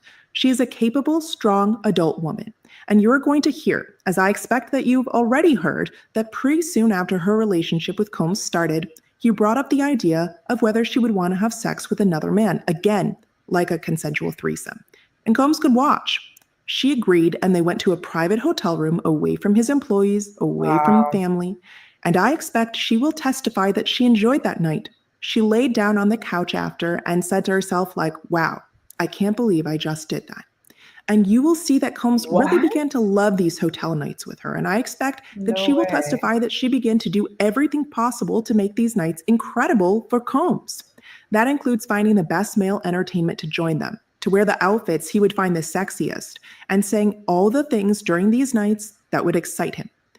I expect she will testify she did this because she loved him. She was desperate to spend time with him, to be with him, and ultimately to give him something none of the other girlfriends that he was dating at the time were giving him. She will tell you that she tried many times to change the tenor of the relationship from one of a purely sexual nature to something maybe deeper or more meaningful. I'm not sure exactly how she will put that to you, but she will testify that it always came back to what they would call parties, which were these nights in hotel rooms. And the evidence will show you that she did it over and over again for 3 years because she made the choice. And this became their time together. This became their sex life. And I expect that she will testify that she realized that if she didn't have these hotel nights with Combs, they may not get their alone time together, which is the time she so deeply craved. I will expect she will tell you that she kept coming back over and over again because she did it for the affection. She did it for the love, for the cuddle, because she knew it would make him happy. And she wanted more than anything to make him happy. She was unable to resist him emotionally, and her desire to be with him outweighed all other considerations of hers. The government told you about a phone call they had in November of 2023. I expect the evidence will show you that even after this phone call, she continued. She flew out to see him many more times and continued willingly engaging in these nights. The evidence is going to show you a toxic and dysfunctional relationship between these two individuals, and you may think to yourself, wow, he's a really bad boyfriend. But the evidence is going to show you that she is a capable, strong woman who willingly engaged in their sex life so they could spend time together. That is simply not sex trafficking. I expect her to testify that she was a willing participant, and being a willing participant in your own sex life is not sex trafficking. I expect her to also testify that there were nights she engaged in the sex because she hoped she could turn their relationship from one of a more sexual relationship into something more. And she will testify that if she walked away, she would have lost him. That is not something she was willing to do. And as I said, you will see her jealousy on full display at this trial, and you will see that she was willing to engage in these nights with Combs. And then she would be on social media after, and she would see he was with another one of his girlfriends, either out to dinner or traveling, and she would send messages with regret afterwards. These are born out of jealousy, which was the root of their troubles. And regret does not mean that she was coerced. Her jealousy drove her to make the moves that she made. As I said, every single witness in this case had free choice to make the choices that they made. The jealousy of other women in Combs's life was one of hers. Seeing the other women that he would be on social media posts with or otherwise drove her to try to be in first place and made her more desirous of their time together. This was the way to get there, and the evidence will show you that that is simply not a crime. The government also told you about a night a year ago when Jane hit Combs. Once again, as I said, this was a night born out of jealousy. You will hear, as you've already heard, that he also hit her back. But what you didn't hear was the start of the fight. She was overcome by jealousy that night. She slammed his head down on the kitchen counter. This is how the fight started. I do not want to justify that night. I do not want to justify the assault, but I simply am here to tell you that the evidence will show you that it starts because she slams his head on her kitchen counter. And you were also going to hear that less than a month or approximately a month after this assault, an incident of domestic violence at her home, she flew to Combs's home in Miami. She called an escort and had what I expect her to say was one of her best hotel nights that she was with one of their regular escorts.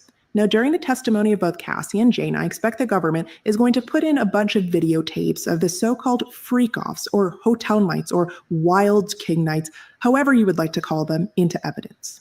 These videotapes depict what we've been telling you about Sean Combs, one of his girlfriends, and a man. These videos, we believe, are powerful evidence that the sexual conduct in this case was consensual and not based on coercion. But I want to say one thing to you now. Some of you may find them hard to watch. Not because they are violent, not because they are non-consensual, but because they were never meant to be seen by people outside of that room. They are, in one word, intimate. And they were always meant to remain that way. The reason these videos will be seen by you is because the government has chosen to take possession of these videos and to put them in evidence in a federal courtroom.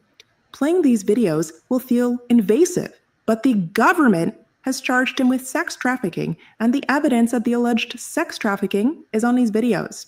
This is why you will have to see them. You may hear about other women. The government told you about someone named Mia, for example. I urge you to pay attention to these other women's real-time communications with Combs. Ask yourself, why are they making these allegations now? What is their motive? You will conclude, like you will with every single other witness in this case, that everybody who testifies has a motive. With Mia, for example, I ask you to evaluate her motive when you listen to her testimony. What are the reasons she is saying what she might be saying now, which she never said before and certainly never said when she first started cooperating with the government? This is someone you should evaluate her messages carefully, ones of unbelievable love for Combs throughout her employment. You are also going to hear from several other past employees of his. They will try to paint a picture for you of a hostile workplace. As I've said with nearly every single witness in this case, when these people testify, ask yourself, why did anybody, if they were so scared and if this was so hostile, ever call the police? Why not? I expect that the evidence will show you that the testimony against him, their former boss, for many, not all, is vindictive, or they are being subpoenaed to give it. Like every other witness, ask yourself, what is the something? What is the reason they stayed? You will find with every single person, they had a something. So when you hear from the witnesses who testify here, who will tell you they were victimized, and you ask yourself, what is their motive? For many of them, the answer is simple: money. This critical case started because of Cassie, not because she went to law enforcement with her allegations, but because she filed a public lawsuit against Combs in November of 2023. At this time, when she was— But wait, she filed that lawsuit against Combs back then because he didn't want to pay her out, right? That's why it started. She asked for $50 million and he said no. And so she filed a lawsuit and made it public. Could he have just paid her what she wanted, essentially, and maybe none of this would have came out and gone to trial and no one spoken out? I don't know. I'm curious. But originally it was $50 million, right? I thought. Having financial trouble and living in her parents' modest home in Connecticut with her family. Rather than go to law enforcement about what had allegedly happened to her, she went to a civil lawyer who is here today. I expect that this trial, from nearly every witness that you hear from, they will tell you that instead of going to law enforcement, after either their employment ended for the alleged victims, they went to a civil lawyer for a money grab, they will claim that they were so afraid of this man that they could, of course, not go to the police because he was so powerful. But they were not so afraid that they could not go to civil lawyers to make money demands against him. Demands for unbelievable amounts of money, more money any of us have ever made. Cassie, for example, will tell you that she first made a demand on Combs for $30 million. Another witness will tell you that in a breach of contract case, she made a demand for $22 million. And as you listen to these witnesses, and there will be many, as the prosecutor told you, who made civil demands against him, I want you to ask yourself, how many millions of reasons does this witness, swearing to tell the truth and nothing but the truth, have to lie? How many hundreds of thousands of reasons does this witness, swearing to tell the truth and nothing but the truth, have to lie? Will you really believe that these people who have demanded an unimaginable amount of money from Mr. Combs would have traded all of that not to be abused? Because if that is the case, I submit that you will reconsider, why did they never go to law enforcement? So in closing, the evidence will be framed to prove from the government. They will attempt to prove racketeering influence and Corrupt Organizations Act charge, 2 sex trafficking charges, and 2 prostitution charges. The evidence you will hear at this trial will not make out any of them. The conspiracy charge is that Combs allegedly committed 2 counts of acts of kidnapping. 1 count of arson, a bribery, an obstruction of justice, forced labor, and drug trafficking. I'm going to take these briefly in turn, and then I'm going to ask you to evaluate the evidence by the witnesses who will testify on these acts. First, he did not commit any of these acts. In terms of the alleged bribery and the obstruction of justice, this relates to the Intercontinental Hotel incident that we talked about this morning. You will hear, as you already did, that he paid money to a security guard at the Intercontinental so the footage would go away. This was solely related to preventing bad publicity for both Combs and Cassie, and had nothing to do with obstructing a law enforcement investigation. No law enforcement investigation existed, period. That is a requirement. And so evidence will show you he simply did not commit those acts. As to the kidnappings and the arson, I submit that you are not going to find there were any kidnappings, and he was simply not involved in the alleged arson. The government told you that the kidnappings relate to 1 employee who I'm telling you the evidence will show worked for Combs for almost a decade. As you listen to her testimony and evaluate, was this person actually kidnapped? I expect the evidence is going to show you that even after the criminal investigation into Combs started, she asked to work for him again 12 years after her employment ended, 12 years after she claimed she had been kidnapped the last time. Now, more than a decade after these kidnapping acts, and so the evidence is going to show you that he simply did not commit them. As to the drug trafficking, I submit the evidence is going to show you that the drugs are personal use drugs for him and at times the woman he was with. Those drugs have nothing to do with an enterprise. As to the forced labor, you will see that Combs worked hard. His employees worked hard, but they were there to do something great and novel for his lawful businesses. It was not forced. Being there was an adult, free choice like everything else in this case. Second, the RICO conspiracy requires a group effort, even if the group is 2 people, and there will be no evidence of that. So as you are listening to the evidence, ask yourself, who is Combs actually conspiring with to violate the Racketeering Influence Corrupt Organization Act? The answer will be no one. Finally, the last of the charges I will talk to you about are the 2 counts that charge him with causing interstate travel for the purpose of prostitution. For him to be guilty, I expect the judge will tell you that he had to intentionally engage in what he knows to be prostitution. What the evidence is going to be is that he was paying different men for their time and inexperience. Think about the pornography industry, for example. Actors in pornographic movies are paid for their time and generally they have sex.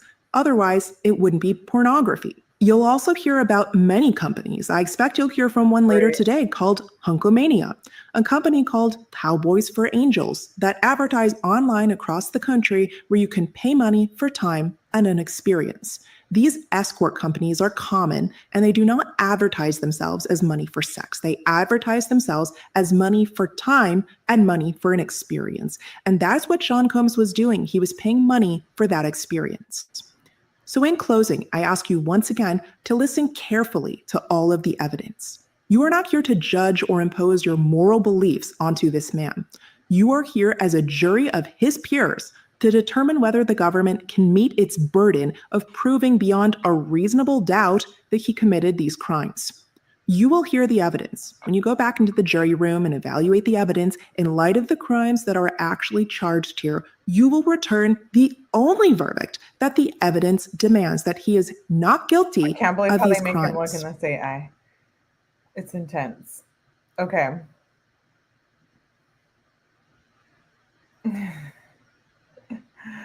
Y'all are funny. Okay, I'm going to pull up. There's a few articles I want to read.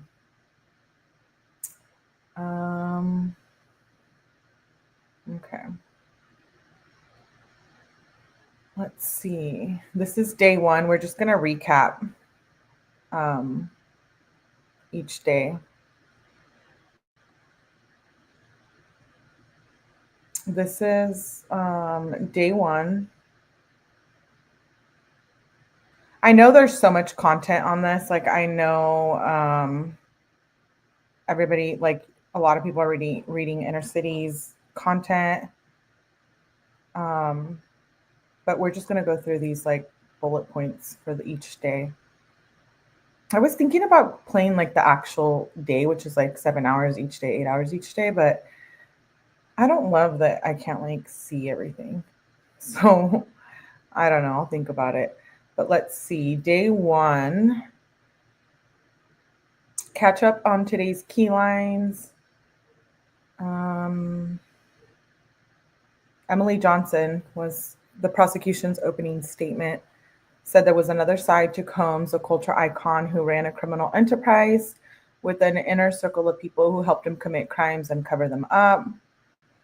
We know about the opening statements since we just watched them with the AI. Detailed that Combs forced his former girlfriend Cassie to have sexual intercourse with the escorts.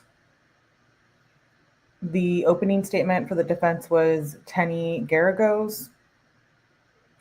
That's who we just watched. First witness testimony. Los Angeles police officer Israel Flores was security official at the Intercontinental Hotel in March 2016 when he got a call saying there was a woman in distress. Here's what he said on the stand.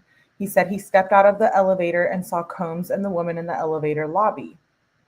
Flores testified that he escorted Combs and Ventura back to the hotel room. Flores also testified that Combs approached him in the hotel room with a wad of cash that he interpreted to be a bribe. He said he declined the cash. He said Ventura later left the hotel with a purple eye. He filed a report on the incident after, but said he didn't call the police because there was no victim there. Obviously, nobody was pressing charges.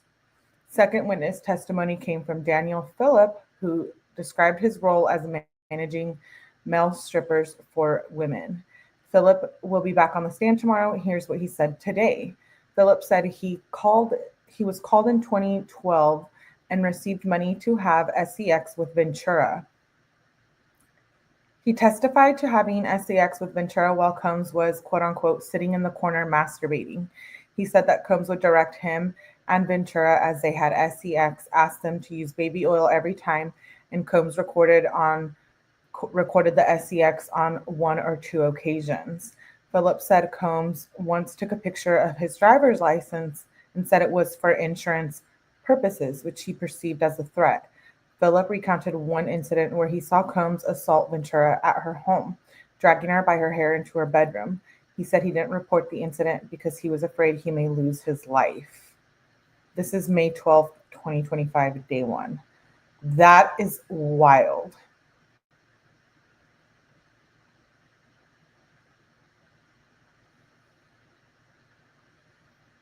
I'm shook.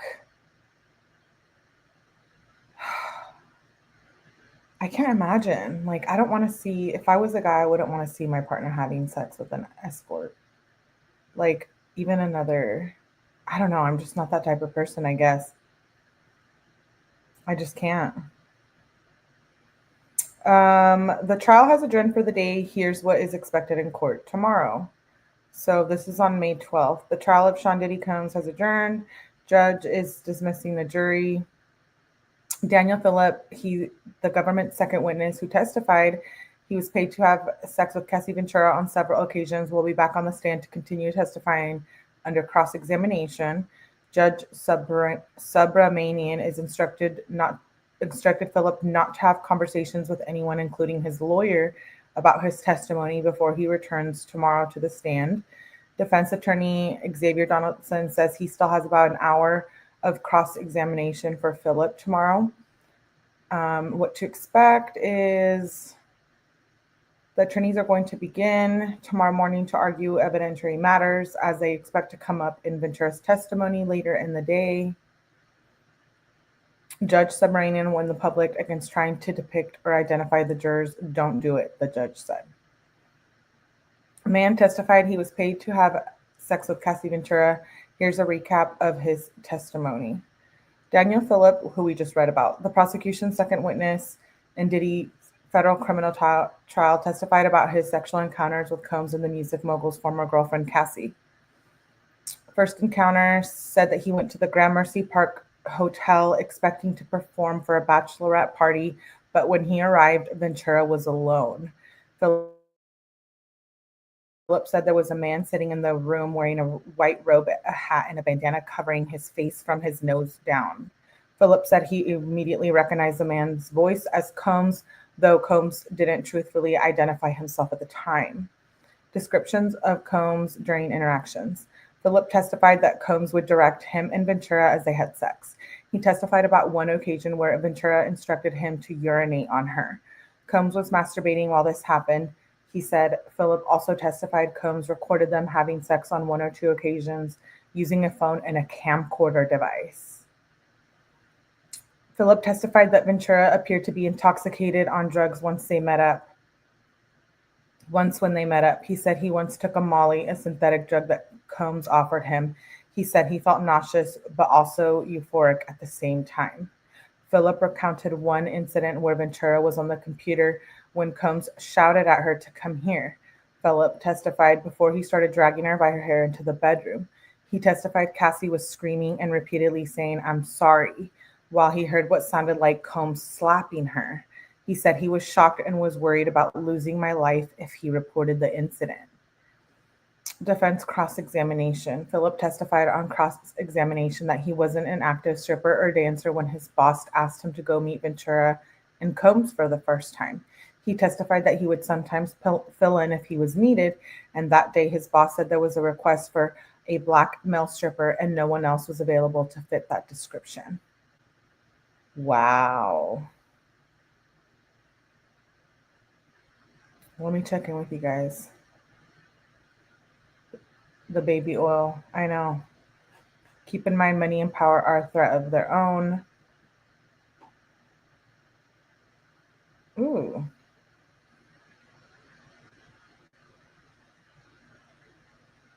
Yeah. Yeah, I will be reporting that on that. Witness is cross-examined after jury returns to the courtroom. Judge Arun Subramanian has called the attorneys to the bench for a sidebar. Defense attorney Xavier Donaldson has now started his cross-examination of Daniel Phillip. Phillip testified on cross-examination that he wasn't an active stripper or dancer when his boss asked him to meet Cassie and Sean Diddy Combs.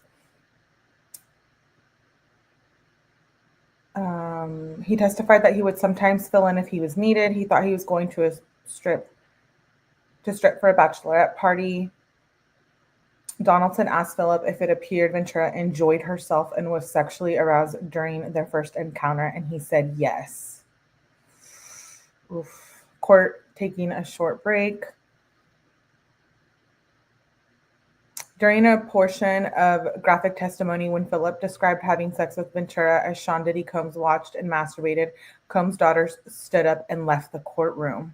They returned for a brief period, but left again when the testimony continued in graphic sexual nature. One of Combs' sons placed his arm around his grandmother during some of his testimony. Earlier, when the hotel video surveillance was played, Combs' family members had their heads turned and appeared to be intently watching the video projected on the monitor in the courtroom. Jurors were also facing screens and watched the video. So that's when the daughters leave.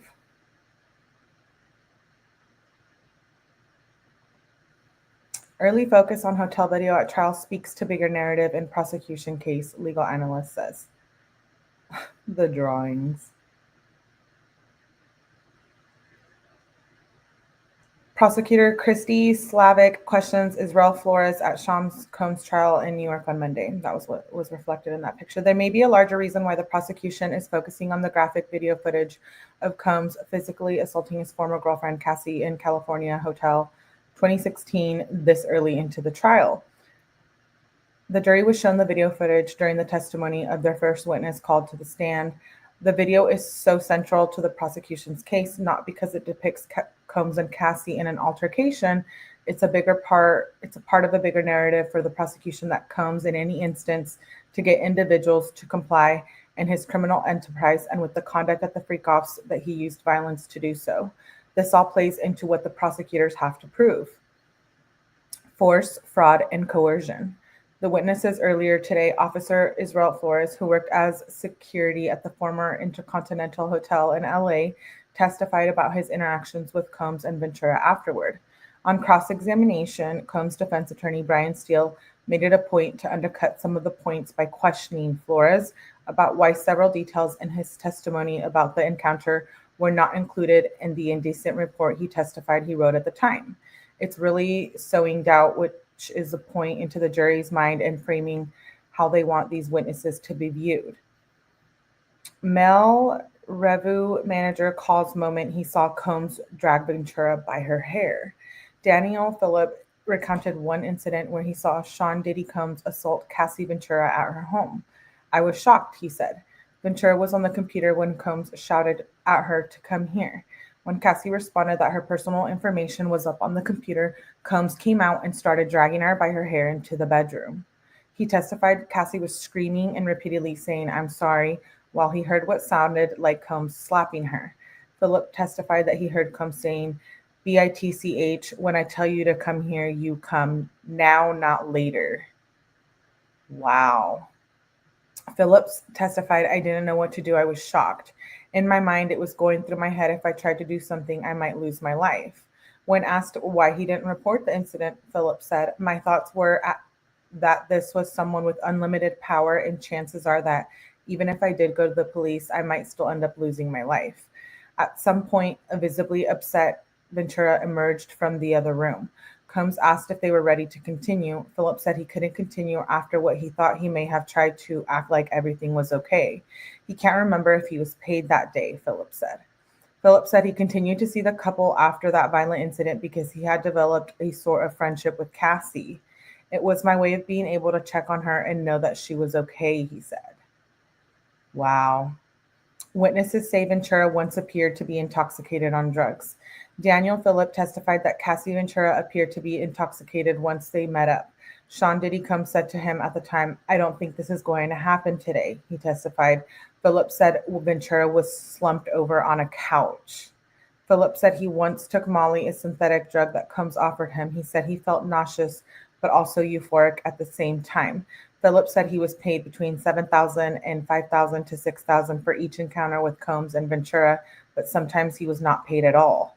I was just excited that I was in this world and happy to be involved with people with such notoriety, Phillips said. I didn't care if I got paid one way or another.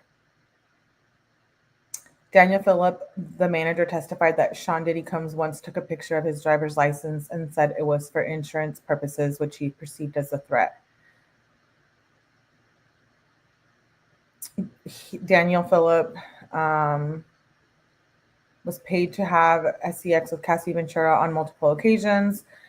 Phillip testified that Sean Diddy Combs would direct him and Ventura as they had SEX. When asked, Phillip said they use baby oil every time, and Combs would instruct them to use more. Sometimes the pair would ask Phillip to pick up the items before meeting them before SEX, he testified. Phillip testified about one occasion when Ventura instructed him to urinate on her. Combs was masturbating while this happened. Phillip said he didn't wear a condom while having sex with Ventura, and he brought an STD history at one point to verify his health status. Phillip testified Combs recorded them having SEX on one or two occasions using a phone or camcorder device. So I wonder if they have all this content. Phillip testified he went to the Gramercy Hotel. When I arrived, Cassie opened the door and asked me if I was okay, if it was just going to be us. He said nothing, noting that she was wearing a red laced lingerie outfit with high heels, a red wig, and dark sunglasses. According to Phillip, Ventura said it was her birthday. Her husband wanted to do something special for her, so she asked me if I would mind rubbing baby oil on her and giving her a massage, and wherever things went from there, it went based on how comfortable it was, he testified. Ventura gave him a few $1,000s, he said, and said that she would tip him at the end. Phillip said a man was sitting in the room wearing a white robe, a hat, and a bandana covering his face from his nose down. Phillip said he immediately recognized Sean Diddy Combs' voice. Ventura also told Phillip at the time that her husband wasn't gay and wouldn't try to touch him. Phillip said that he had sex with Ventura while Combs was sitting in the corner. So Combs gave him a couple $1,000s more before he left. Phillip said he had sex with Ventura in front of Combs a few more times after that through late 2013 or early 2014. He said he'd meet them in a hotel or at either homes in New York. Prosecutors have called their second witness. Phillip testified that around, basically they're repeating this. Here's what the prosecution's first witness. This is going to go back to talking about Flores. Let me check in with you guys. I know I'm probably missing a lot of what you guys are saying. Probably because they involve very wealthy individuals, a record executive, members of Hollywood, and the NBA, which they don't want to involve. I know.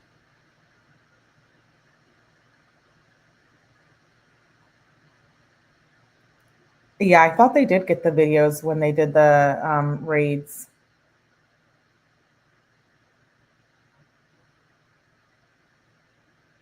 Do you know he did more than urinate at her? Ew. Hi, Christine, but that's nasty. I mean, I do agree she should be held accountable for her own part. You can be a victim and perp at the same time. Unpopular opinion, but it's true, Natasha. That's actually really true. Could be true. Two things can be true at once, right? Okay, so let's see. Flores said he stepped out of the elevator and saw Combs and the woman in the elevator lobby. When asked, Flores identified Combs in the courtroom as wearing a gray sweater. A devilish stare after assault. Flores testified that he arrived on the floor at the Intercontinental Hotel and saw Combs sitting in a town socks while having a devilish stare. Flores testified that Combs approached him in the hotel room with a wad of cash that he interpreted to be a bribe. She had a purple eye, he said. Flores asked if she wanted him to call the cops, but she repeatedly said she wanted to leave. Flores said he drafted an incident report the same day, which described the incident from start to finish, but included Combs and Ventura's names and photos. The jury was shown surveillance footage from the altercation between Combs and Ventura in 2016, which we just watched. Additional footage shown Flores escorting Combs back to his room, followed by Ventura walking down the hall after them. Jury also viewed footage taken from Flores' cell phone. Flores said he didn't call the police after the incident because he said there was no victim. Obviously, nobody was pressing charges. Why were facial expressions omitted in the incident report? This is the defense cross-examination. Defense attorney Brian Steele asked Flores about his earlier testimony when he described Combs having a devilish look on his face following altercation with Ventura. He said he felt it wasn't relevant for the report. Doubling down on a bribe testimony, Steele noted that Flores had told Combs he would have to pay for the hotel damages. He again asked Flores if he believed Combs was offering him money as a bribe. Definitely, Flores said. Questions about man in Combs' room. The defense asked Flores about why he didn't mention seeing another man in Combs' room in the incident report or to anyone else. Flores testified he didn't think it was relevant to the report. Brian Steele's, he's also something else, right? He's Young Thug's attorney. He def takes the cake, to be clear.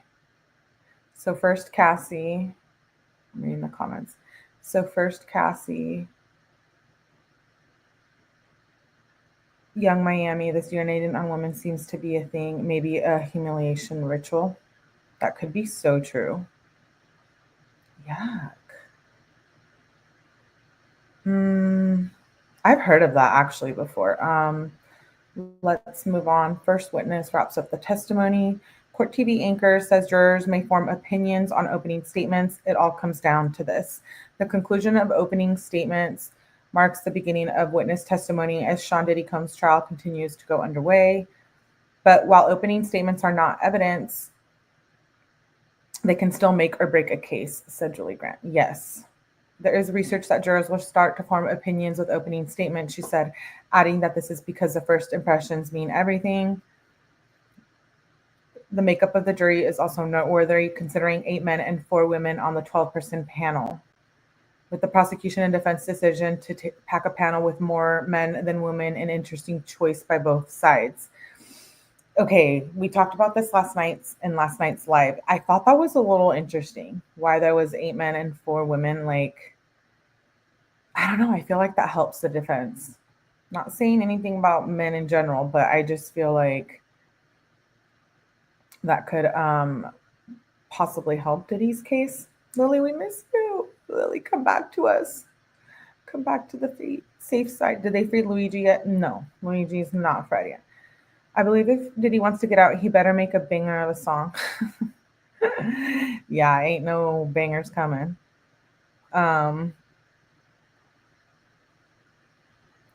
Women are often harder on other women when it comes to assault cases. Sounds kind of hard to believe. I could see why the federal government might be amenable to having more of a male jury in the defense side. I could certainly see it because they have a male client on trial. Oh, I didn't look at it like that. That's what we reported on Court TV. Earlier today, Officer Flores testified that he pinned Sean Diddy Combs to the wall after Combs grabbed another security guard's phone, accused him of recording their conversation. Defense attorney Brian Steele pointed out that the incident report that Flores filed says Flores grabbed his hand and told him to back off, but it does not detail him pushing Combs against the wall. Steele finished the cross-examination. Defense attorney questions a then security guard about incident report. So Brian Steele questioned Officer Flores. So seeing another man in the hotel that he didn't report seeing another man in the hotel. So that was like another freak off escort, I'm assuming. Flores, who was the assistant director of security at the Intercontinental Hotel in 2016, acknowledged he didn't address the man at the time to ask him for his name or his perspective on the situation or review of the surveillance footage to look for the man's movements. Flores testified he didn't think it was relevant to report, but was still memorable enough to, he recalls it now 9 years later. Flores told prosecutors that the man wasn't involved in the elevator lobby incident and didn't engage with Combs and Ventura, so he felt the man wasn't relevant to the incident report. Prosecutors are likely to call expert witnesses to the stand to testify about behavior in the victims in abuse or coercive relationships. Officer Flores, a security guard, responded to the altercation, testified that he didn't call the police because no one pressed charges. He said that when he spoke to Ventura, she didn't respond to any of his questions and said she just wanted to leave. Expert witnesses for the prosecution will likely give psychological testimony about how victims typically behave in these kind of relationships. Before the trial began, Combs' attorney said prosecutors informed them they planned to call Don Hughes, a clinical psychologist who previously testified as an expert witness into other sex trafficking cases, the prosecutions of R. Kelly and Lawrence Ray. Combs said he would call his own expert. Oh. Alexander Barney to the government's witness, to counter the government's witness. Who's this Barney person? Officer testifies the wad of cash Combs offered was definitely a bribe. Defense asked officer why he didn't note Combs' facial expression in incident report. There's Brian Steele. I kind of like me some Brian Steele. That's wild to me. This type of method was created by the mob, and yeah, he was involved in many ways throughout the years. It's about power. Sex parties, nothing new, but when you hurt people or involve kids, bad stuff. I'm just reading some of the comments.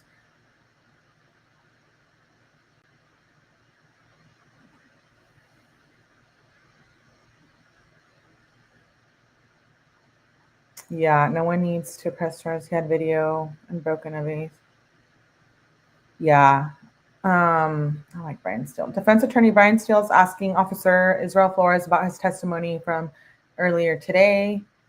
Steele questioned why the description wasn't in the incident report he wrote at the time. It was my opinion then and now. He also said he felt wasn't relevant. Jury views recording of surveillance video from officer's phone. Officer says he didn't call the police because no one pressed charges. Jury shown additional footage. I know they have their own individual screens, so no one can see what they're watching. Surveillance footage altercation played in court. We watched that earlier. Prosecutors using security guard to set scene and identify Combs at hotel. Officer says he filed the incident report. Officer says Ventura left the hotel with a purple eye. He had a devilish stare. Surveillance system, monitor roof, interior, and parking lot of hotel. Oh, they monitored roof, interior, and parking lot of hotel.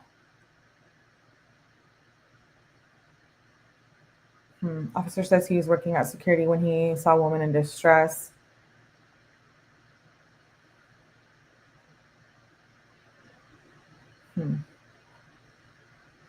Combs greeted his family, supporting him as he entered the courtroom. At least 6 of his adult children sat in the second row behind them, his mother, and between them. Combs' sister was also seated in the same row. Some of their children tapped their chest back to him and smiled. Combs also blew his mother a kiss. Yuck. 6 of Combs' children. Oh, here's a picture of them.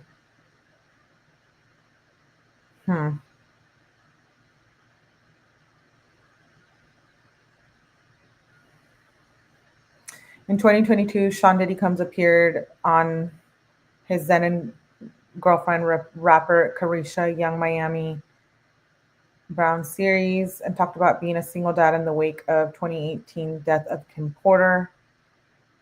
Fatherhood has really been real. Kim Porter died following pneumonia, which I don't believe. The Combs children are Quincy Brown, Justin Dior Combs, Christian King Combs, Chance Combs, Delilah and Jesse Combs, and Love Sean Combs. Defense urges jury to consider motives of those testifying during trial. Jury may find freak-off videos hard to watch. Ventura left Combs on her terms. They do say that she remained in the relationship. Defense attorney says surveillance tape is indefensible, but not evidence of sex trafficking.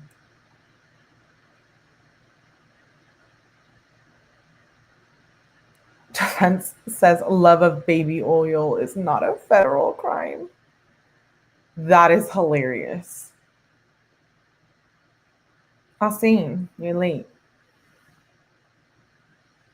Hey, girl, dad. It's not a crime to have that much baby oil. Combs stands up and faces jury during introduction.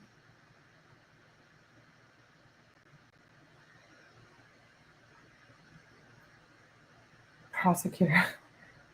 Combs' inner circle helped him cover up crimes. He sexually abused one of his employees. We did hear about that in the opening statements. Prosecutor describes power imbalance between Combs and Cassie Ventura. She's so pretty. Cassie Ventura met Combs in 2006 when she was 19. 19. He called himself the King. These are the lawyers representing Combs. Mark Agnifilo and Tenny Garagos are the two lead attorneys. Brian Steele and Nicole Westmoreland and Xavier Donaldson round out the rest of the defense team. Steele's represented Young Thug in his recent racketeering trial. Donaldson, a New York defense attorney, joined Combs' legal team 2 days before the jury's selection. We know who Agnifilo Schmifilo is. I'm here to support my daughter. Combs is a friend, Garagos told CNN last week. Prosecutors detail the night Combs went on the hunt for his girlfriend, Cassie Ventura. Emily Johnson tells the jury they'll hear about the alleged charges. Start with one night the defendant was on the hunt for his girlfriend. Johnson says Combs forced Ventura to have SEX male escorts film them and kept the recordings as blackmail, souvenirs of the most humiliating nights of her life. Judge says he'll try to move this trial along promptly. Okay, let's move on to day 2.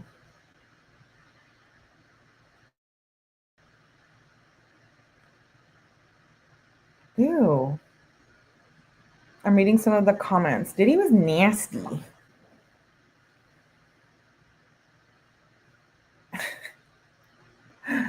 Oh my God. Okay, let me pull up. You guys are funny. I'm reading the comments. Day 2. We'll get through day 2. This is from CNN. I'm just kind of doing like little recaps. I want to get the court transcript. I know it's not like really out for the public. I saw one creator who had it and I was on the hunt. So let me know if you guys know someone who has it. Cassie Ventura, this is day 2, May 13th. Cassie detailed alleged freak-offs. She's 8.5 months pregnant. Ventura's lawyer says he's super proud of her for testifying today. This is Ventura's lawyer. Douglas Wigdor, Cassie Ventura's attorney, said that he was super proud of his client. Ventura took the stand most of the day testifying about her more than a decade-long relationship with Combs. He said, it's not up to me to decide how Ventura did on the stand. It's up to the jury to decide, but we're very confident. I anticipate another half day of direct and probably another half day or so of cross-examination. Wigder said of potential plan for tomorrow's proceedings. She has been in therapy. I think she'll testify about that tomorrow. I'm very proud of the way she handled herself. The family of Combs and Ventura were present in the courtroom throughout her testimony. During a break in the afternoon session, Combs caught the eye of one of his twin daughters, who made a heart shape with their hands. He returned the gesture and caught the eye of his mother and blew her a kiss. His mother blew a kiss back to him. Yuck, we don't care. Combs' daughter stayed in court throughout the day's proceedings and during all of the testimony. Cassie Ventura's husband, Alex Fine, her female cousin, and her brother stayed in the courtroom. When Ventura spoke about the freak-offs during her testimony, including the explicit details, her tone was matter-of-fact and almost devoid of emotion. Her tone changed when she reflected her feelings and when she cried while speaking about how horrible the alleged abuse made her feel. Judge denies request to show sexually explicit videos and images in court. Judge Subramanian provisionally denied the news organization's applications to have sexually explicit videos and images shown in court. He told the prosecution and defense to submit any additional letters to complete the record, but said something would have to change his mind. He agreed with the prosecutor's argument that showing these explicit videos of these encounters would re-victimize Cassie Ventura and Jane. Quote unquote, I'm not seeing any case that would suggest in any way, shape, or form that images or videos of these types of acts are alleged to be abuse would be required to be shown in open court when they pose the obvious risk of re-victimization, especially when those individuals are testifying about these incidents, Subramanian said. And she's 8.5 months pregnant.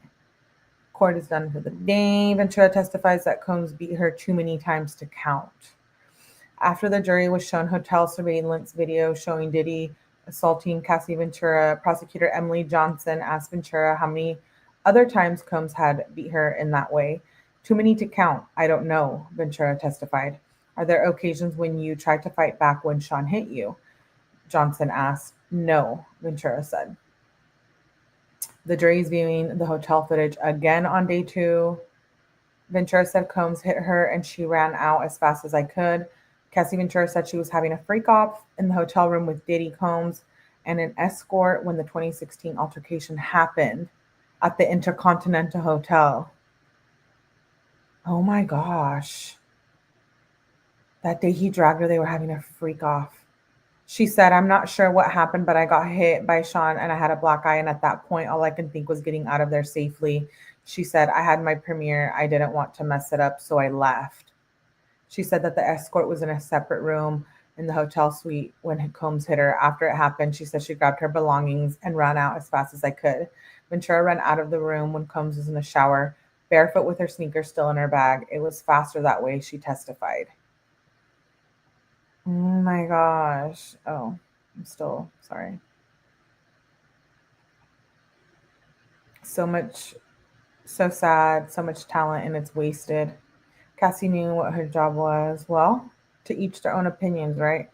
I think it's about control, and Diddy's mom twisted him when he was young. Now he be reacting. I'm not a fan of, what's her name? What's his mom name? There has to be a way. I'll say, and if you keep leaving, we're going to have some problems. I feel empathy toward her in some ways, and in others, I don't. I'm with you, Natasha. I really am. I understand that because I feel like, and it's hard, right? We'll never know, like, exactly. Huge difference in playing poker and dragging and graping in video anyone. No? Right, Jules? The judges now seen text between Ventura and Combs. The jury just viewed a text thread between Sean Diddy Combs, Puff Diddy, Puff Daddy, whatever, love. I mean, I can't keep up. Cassie Ventura from March 5th, 2016. Ventura said that the conversation happened just before she had her first big movie premiere. Wow. How evil. He does this when she has her first premiere. He totally didn't love her. She testified that Combs wanted to plan a freak-off and she didn't want Combs to be angry if she said no, but also didn't want to compromise herself before the premiere. Analysis. Cassie Ventura's testimony could be an empowering moment for her. She's been testifying about her experience It's clearly a very emotional moment, CNN Lisa Respers said. I also think that on some levels it may be an empowering moment for her. To actually have her speaking words and expressing what she had outlined in the civil suit within 2 weeks of giving birth and having to recount this is an example of Ventura having a moment to own her own narrative and be able to allow people to hear directly from her what she says happened to her. I do give her kudos for that, for going up there and talking about it. Hey, Panda. Yeah, I do. I see both sides, Natasha. Not that I'm saying that she's not a victim. I think she is a victim, but like I see both sides too, and we'll never know exactly how. We know how the industry works, but we weren't there, so I don't know. I feel like we'll never really know, you know, exactly every little detail. Ventura is describing the 2016 hotel altercations, which she says started as a freak off. It got violent and I chose to leave, Ventura said. Sean followed me into the hallway by the elevators. He grabbed me, threw me on the ground, kicked me, tried to drag me back. We saw that. What is Blue Dolphin? They really had to put this in this recap for those people that don't know, which is fair. Fair. Not my grandma probably wouldn't know what that was. I'm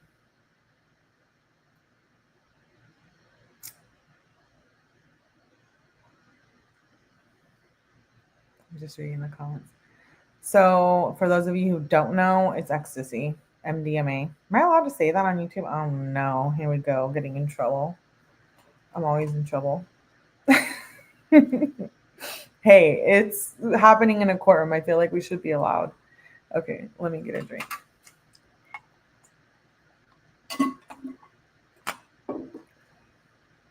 I'm not going to read the rest of that because we know what that is now, MDMA. I never wanted anyone to ever see me like that, Ventura says, as she asked Combs to delete videos.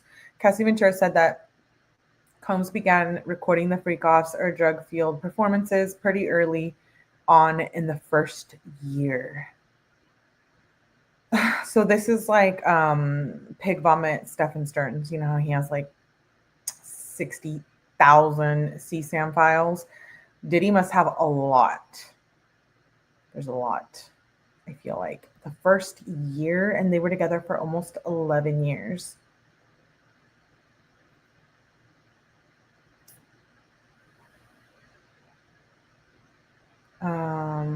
She testified they were recorded on a video camera. Later, they were recorded on both his and her electronic devices. She said there wasn't really a conversation before he began recording. Sean brought out a camera and set it up.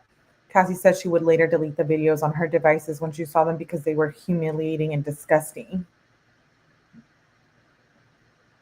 Wow. She testified that she frequently asked Diddy to delete the videos he had as well, particularly because his staff members had access to his devices.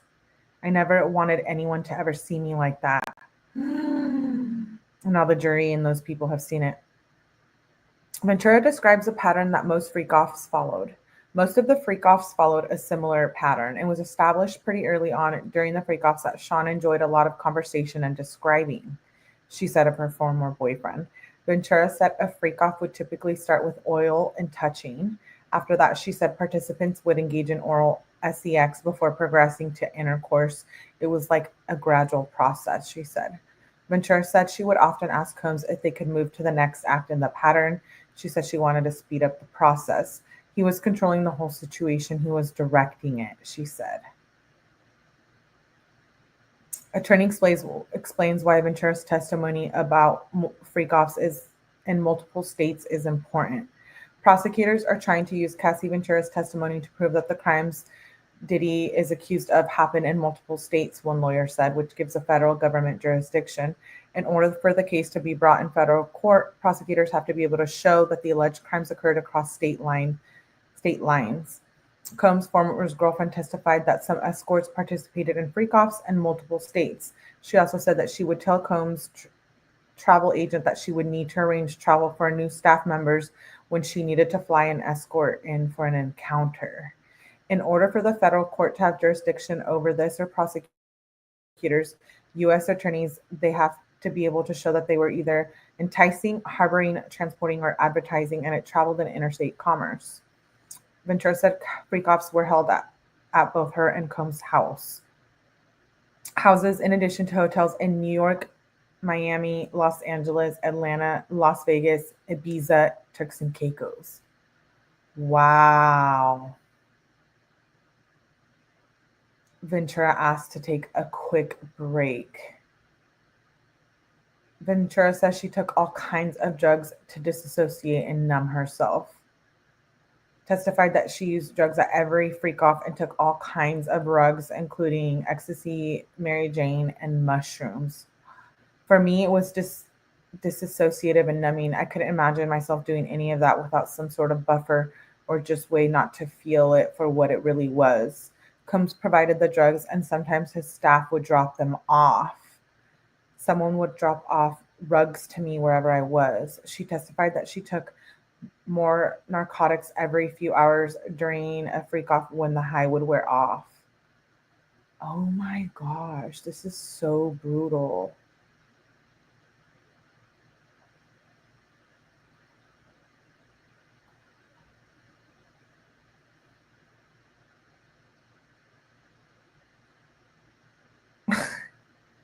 I'm just reading the comments. Who? Some escorts participated in freak-offs in multiple states. We just read that. Ventura says Combs wanted her to check if an escort was a cop. Cassie Ventura described how she would vet a new escort if they hadn't used them before. Sean would want me to clarify if the person was a cop, she testified. I learned that this whole situation was not legal. Her remark prompted Judge Arun Subramanian to tell the jury to disregard the comment about the legality of freak-offs. Escorts were paid up to $6,000. Ventura explains how she found male escorts at Combs' direction. Cassie testified that Diddy tasked her with finding escorts for the freak-offs, and she noted that Combs had very specific physical requirements for the men. Ventura said she'd find escorts by responding to ads on Craigslist and Backpage at Combs' direction. Craigslist? At least get on like POF or something. I don't know. What's that app where you can like I don't know. Is there like some kind of like threesome app? I don't know. You guys tell me. Ventura said, the jury is now reviewing a text message conversation between Cassie and a man she said would facilitate escorts. He would send her photos of the men they could hire. I usually show them to Sean and see if that person was interest for a freak off. Combs had to approve the escort, she testified. I definitely had to show him. Ventura said she would talk with the escorts before they participated and try to make them more comfortable. I would usually say that my husband is into something called voyeurism, and he likes to watch me with another man. It was just like a basic conversation I had with most of the escorts, and from there, I would get a feel if they were willing to do it or not. Cassie said that Diddy would usually be in the other room during these conversations, but he would be able to hear them. What? Girl, I'm not the one to answer that. Yeah, I'm not either. Ventura's testimony about power dynamic between her and Combs speaks to coercion allegation. Cassie has spent the afternoon testifying in part about the power dynamic between her and former boyfriend. It got to a point where I just didn't feel like I had much of a choice, didn't really know what no could be or what no could turn into.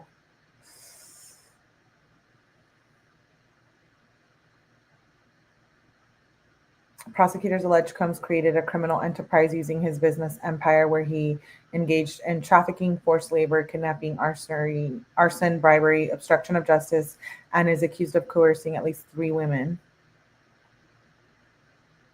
He thinks the defense may argue that Ventura did not explicitly indicate that she wouldn't participate and that she also helped to arrange, orchestrate, and organize the freak-offs for almost a decade. Okay, I know that's like a topic, like people are saying like she was, like she was complicit for 10 years, like she did it, she participated, but she was scared.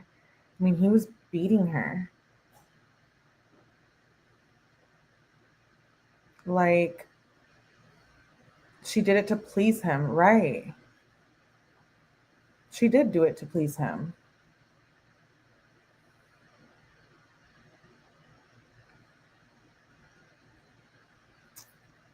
I'm just reading the comments.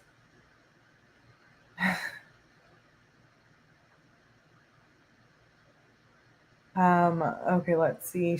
Court takes a short break. Ventura said it was disgusting. It was too much. It was overwhelming.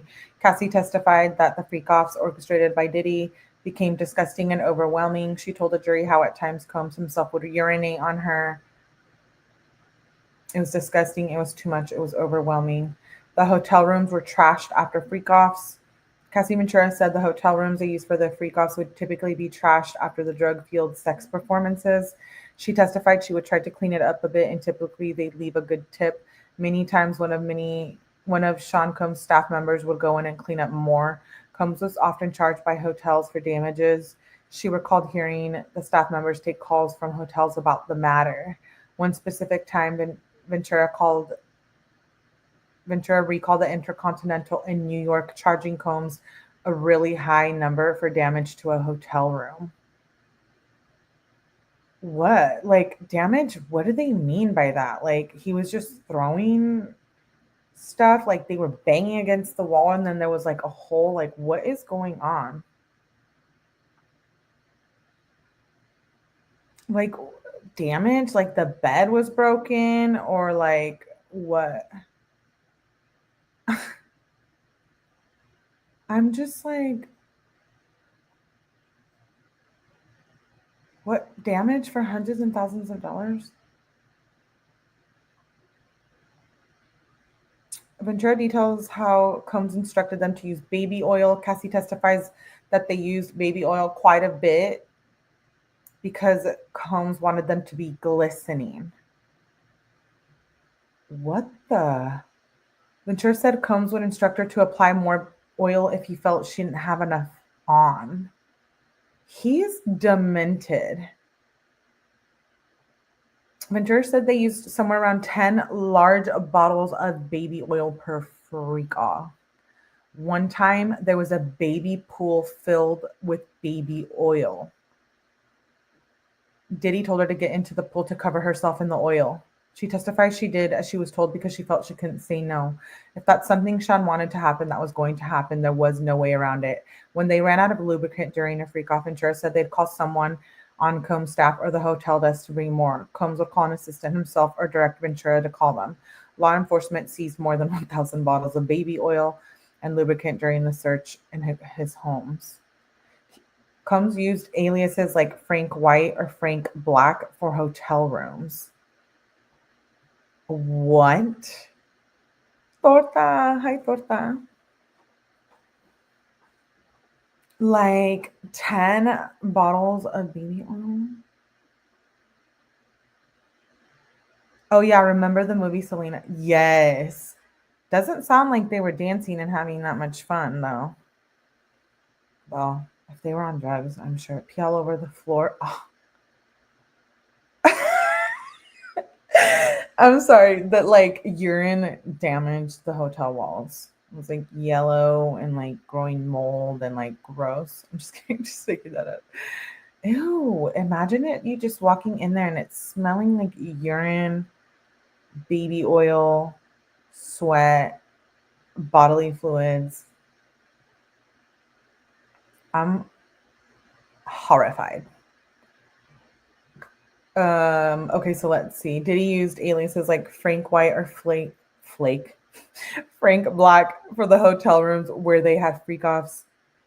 She booked the rooms or dancers. She would often call the alias Jackie Star. Ventura said freak-offs were both held at her and Combs' residence. His staff would provide materials such as baby oil, lubricant, and condoms. So the whole staff knew. Why aren't they all up in the courtroom? I'd rather not imagine. Why did he use? Yeah, I don't know. Combs could be a scary person. clearly. Combs would get upset. He could be a scary person and could get violent. Cassie went on to describe the ways she would alter her appearance for a freak off. She said she would regularly get a wax, a tan, and her nails done. Her nails had to be painted white or with a French tip. Per Diddy, she also described getting piercings at Combs' suggestion. Ventura said she would wear see-through netted outfits and extremely high heels. Wow, he was like totally just selling her out, like sexually degrading her. His mother nails are also painted white. Yuck. Ventura says Combs wanted her to call him by her grandfather's nickname. Wait, is this for real? Who's punking me right now? Ashton Kutcher, is that you? Are you there for your homie Diddy? Are you punking me? What? Did I read that right? Cassie says Combs wanted her to call him by her grandfather's nickname. What kind of sick shite is that? Early in their relationship, Combs wanted Cassie to call him by her grandfather's nickname. He asked me what I called my grandfather, and I said Pop Pop. I thought it was weird at the time, and now I just feel like it was disrespectful. He called her Cece, which she said stood for Cassie Combs.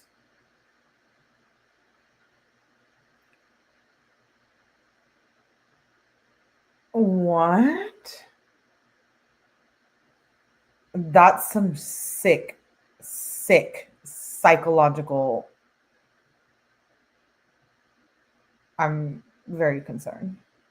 The moment Ventura broke down in tears on the stand. Oh my God. I can't believe she's 8.5 months pregnant. She broke down when prosecutor Emily Johnson asked what she enjoyed, if anything, about the freak-offs. The time spent with him, she added, that she felt like it was the only time she could get with him. Wow, I feel disgusting. I was humiliated. I didn't have the words to put together at the time how horrible I really felt, and I couldn't talk to anybody about it. She said she tried to gently bring up not wanting to do freak-offs.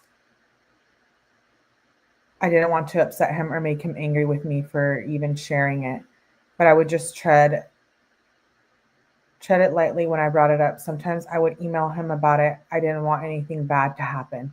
Wow, she was like even emailing him. She described staying awake for days at a time against her will. She described how she would stay awake for days at a time without sleep against her will for the freak-offs and her former boyfriend.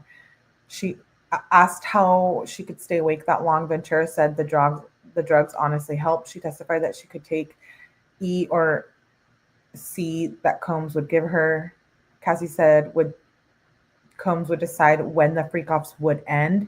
He'd tell her at some point a session would be the last one, and she think hopefully that would be the last one, she said. Ventura says Combs directed every detail, including the lighting. She testified about the first time she participated in a freak-off. She was about 22 years old when Diddy asked her to have a freak-off. When asked why she agreed to the freak-off, she replied, "Good question. I wanted to make him happy." Cassie testified Diddy arranged for a male escort to participate and that they took E and drank alcohol. She said she took the narcotics Combs gave her before they started. Ventura said Combs managed every detail, even what she wore, including masks to disguise their appearances. Every freak-off was directed by Diddy, he knew specifically where he wanted everyone to be, the lighting and such, Ventura said. So over the first session, we kind of just ended up getting closer and closer, then eventually had to put oil on each other. Ventura said she felt mixed emotions after the first freak off. I was high, so there wasn't too much feeling, she said, but recalls feeling dirty and confusion. But she said she felt like, okay, he's really happy with me. Wow. Why Ventura's testimony about interacting with Combs staff is important. It helps paint a picture of the jury, of the organization, and how people who worked for Diddy might have been involved in the allegations. We just said that. Combs has pleaded not guilty to charges that include racketeering, conspiracy, and trafficking and transportation to engage in prostitution.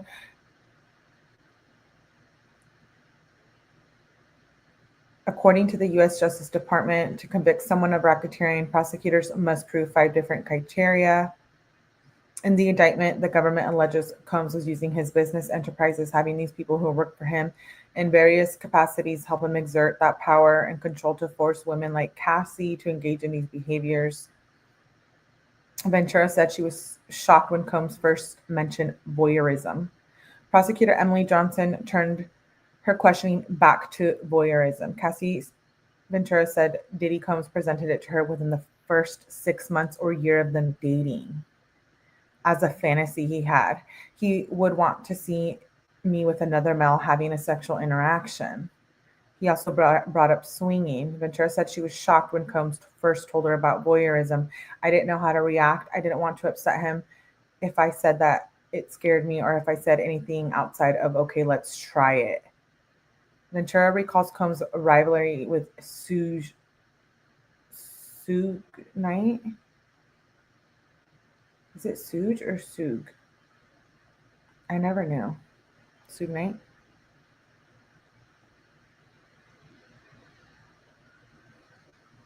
Cassie also said his mother would watch and criticize him for going too easy on her. Really? Allegedly? What?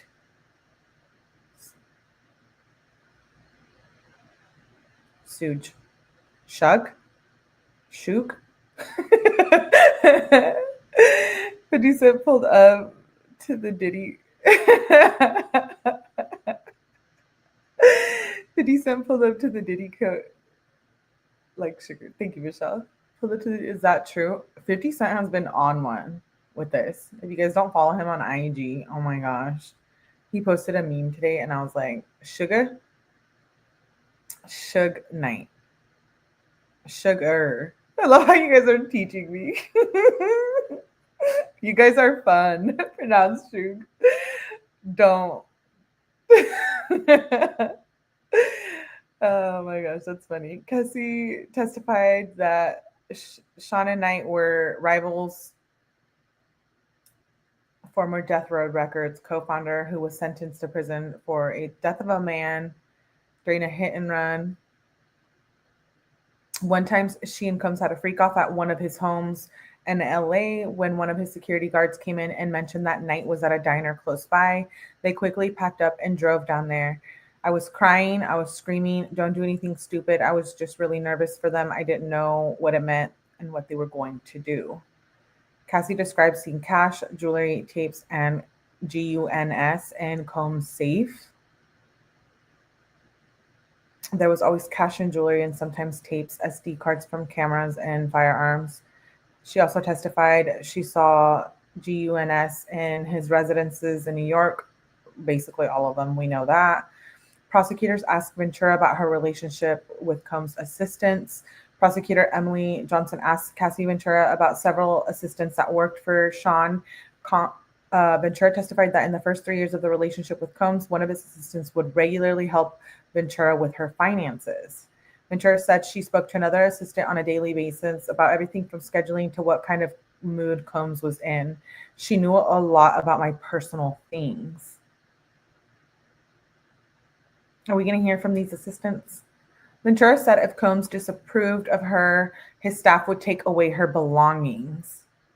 What?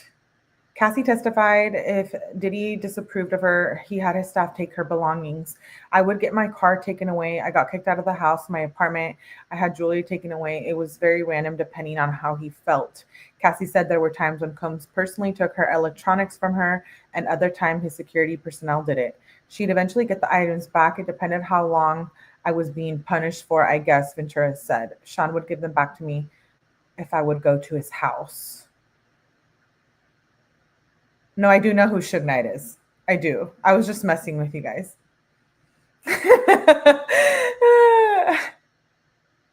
I do know. I'll trust me. I'm a Tupac. I'm a Tupac girl. Not a Diddy girl. Yuck. I only liked him when that song, Every Step I Take. What is it called? Yeah.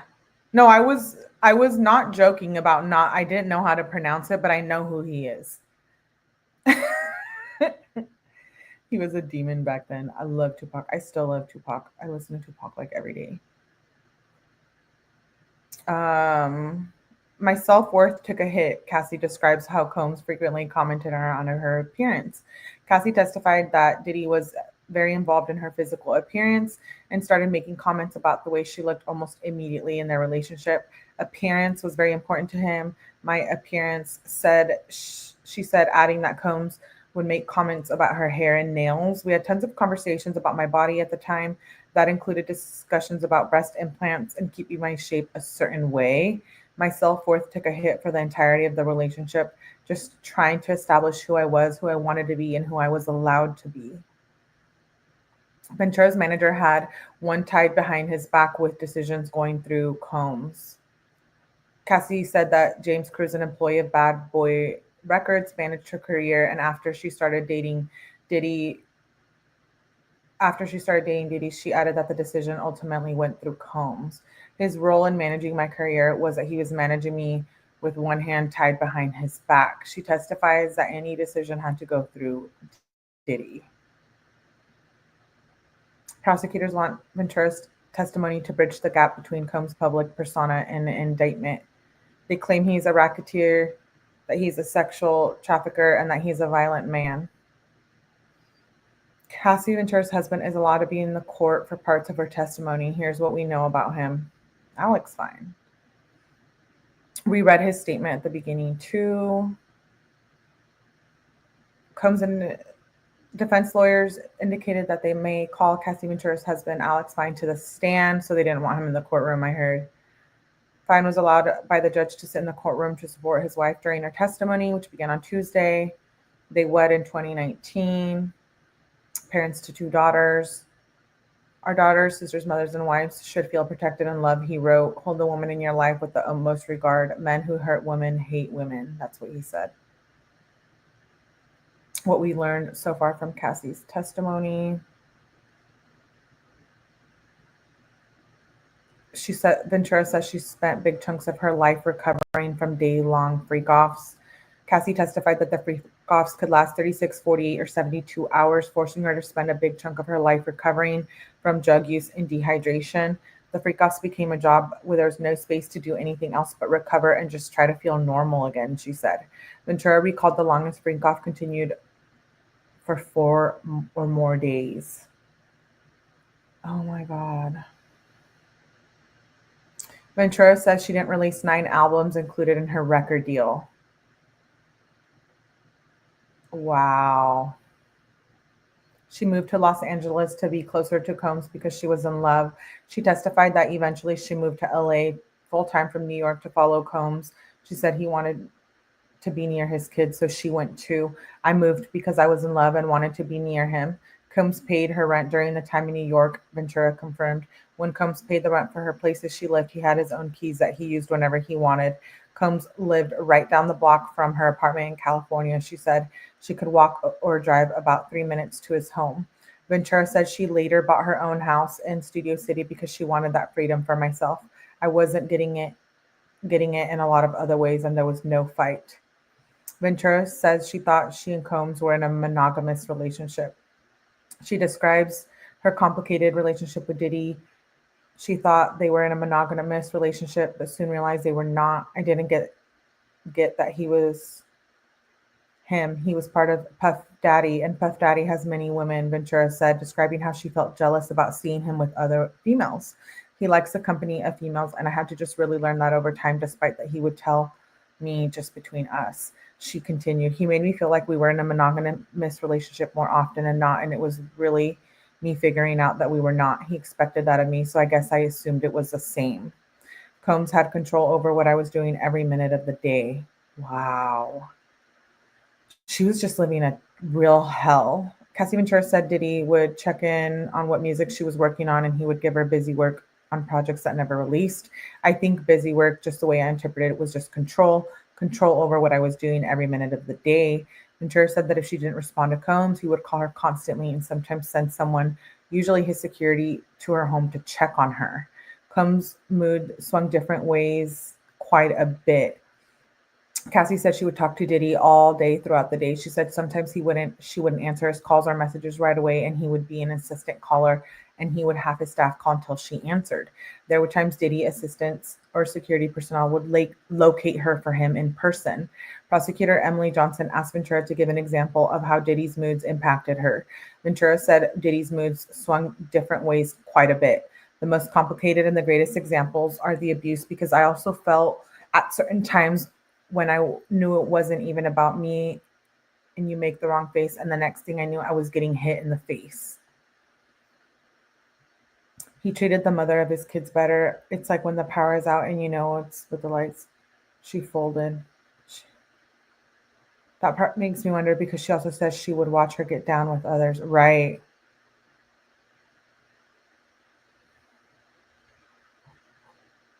Yeah. This is insane. Ventura says she was initially enamored by Combs, but eventually saw a different side of him. Cassie said when she started dating Diddy, she broke ties with her management company, who also managed her former boyfriend. After that Miami trip, she said she fell in love with Combs. I traveled with him everywhere. I was in studios. I was just like his little shadow for a little while. Cassie said that at this point, the relationship was fun, describing it as it was her first real adult relationship. She also noted that Combs' lifestyle, which was much different than her own. He had assistants at his beck and call. He could get anything done quickly. He had respect from everyone. He traveled quite a bit. Cassie also testified early that she was just enamored by him, but later on she began to experience a different side of him, which was his abusive side.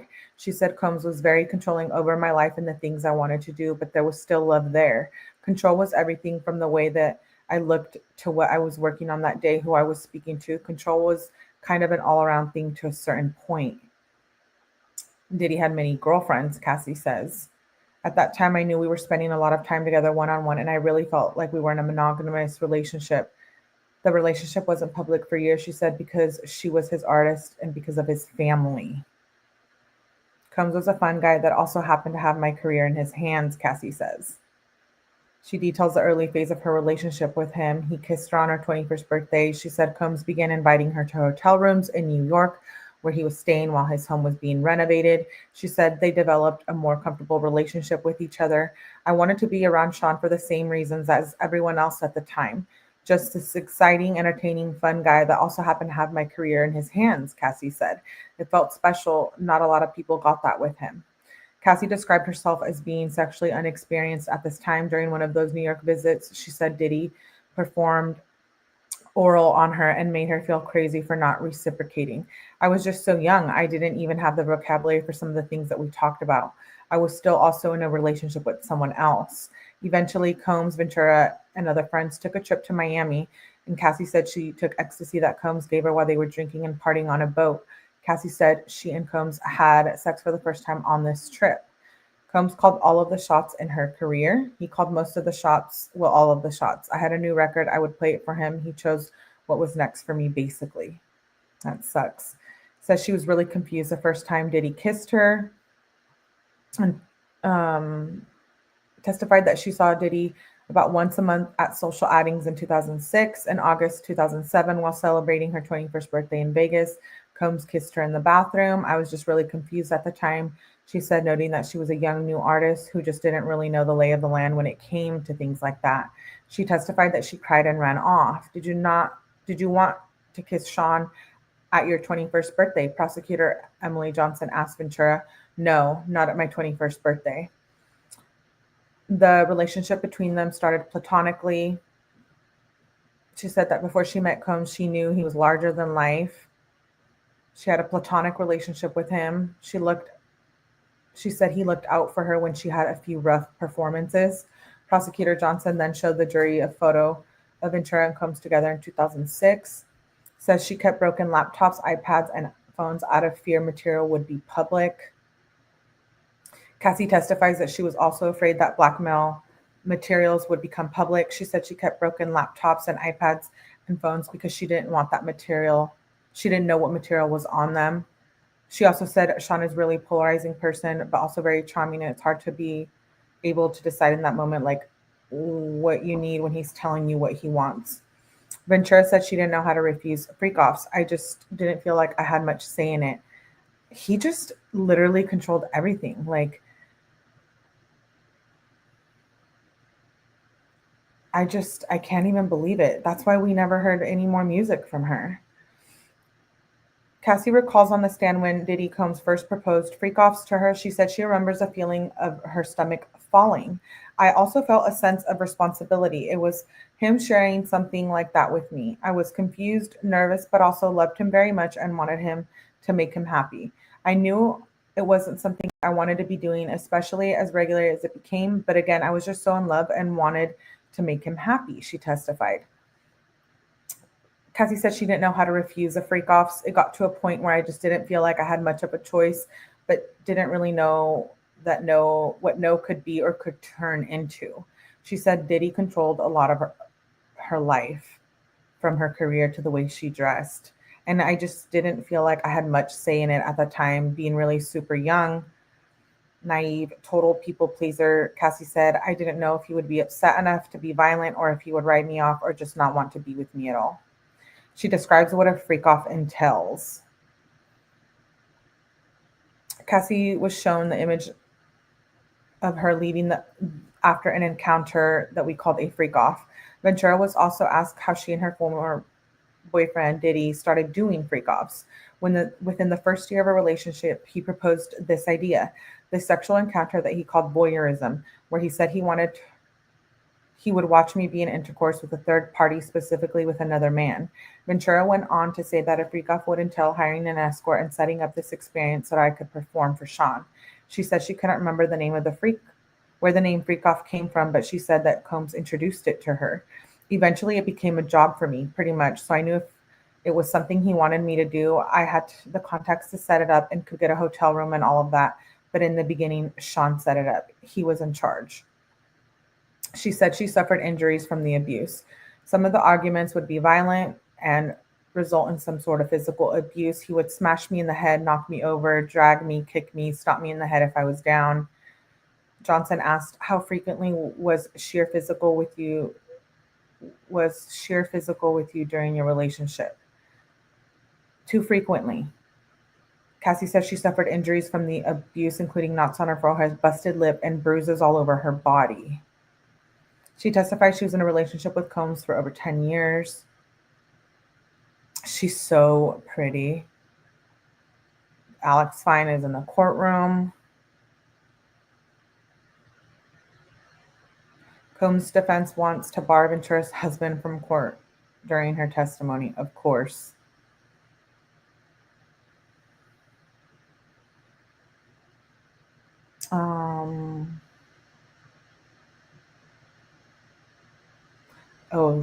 Judge allows messages between Combs and Ventura to be brought up.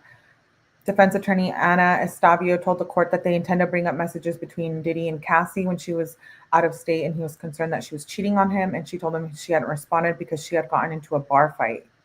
Estavio said the incident demonstrates that Ventura had substance abuse issues independently of her relationship with Combs.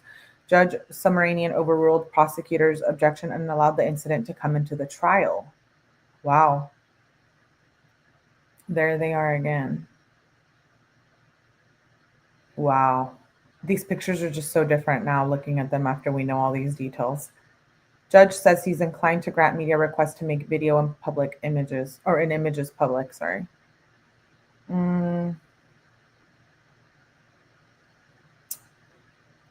Okay. I think that's all for day 2. Do we have access to this text? Yeah, I'm hoping it comes up in the next days. So let's get on to day 3. I'm kind of glad I'm like reading all of this because I hadn't been caught up other than the AI stuff and then just like what I've been hearing. Hey, Torta. Let's see, day 3. A lot of it what is in this article is repeat, so I'm just going to skip through the repeat parts.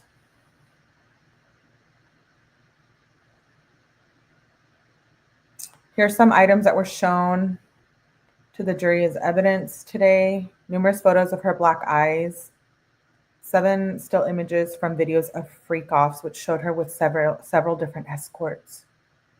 These were shown to the jury, not members of public present in court. Cassie gave a powerful testimony. He also said he was not surprised when Ventura revealed on the stand. I mean, she did reveal that she got $20 million from settling with Diddy. And she said that. She had no problem saying that on the stand. It was a fact.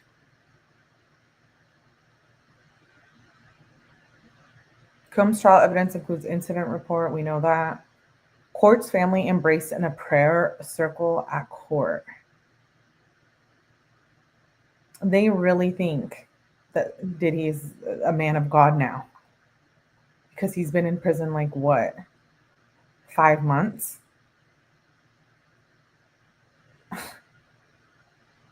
Right? I can't when they do that. Cassie's husband went outside the courtroom for part of her testimony on day 3. Is that day 3 or day 2? Was a good start witness, but prosecutors have to prove federal crimes. They will address text messages. She got 20 mil. Ventura testifies about her book and lawsuit against Diddy.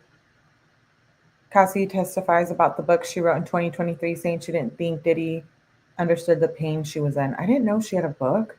I didn't think he understood. I don't think after all those years of begging for sorries and for him to actually recognize the pain that he put me through, I just wanted him to understand.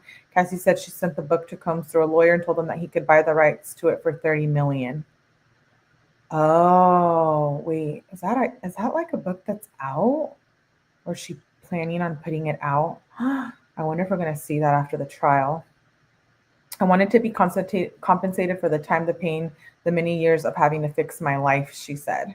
Asked how she reached that number, she said, I really didn't do any research. I just picked a number that I felt like would alert him.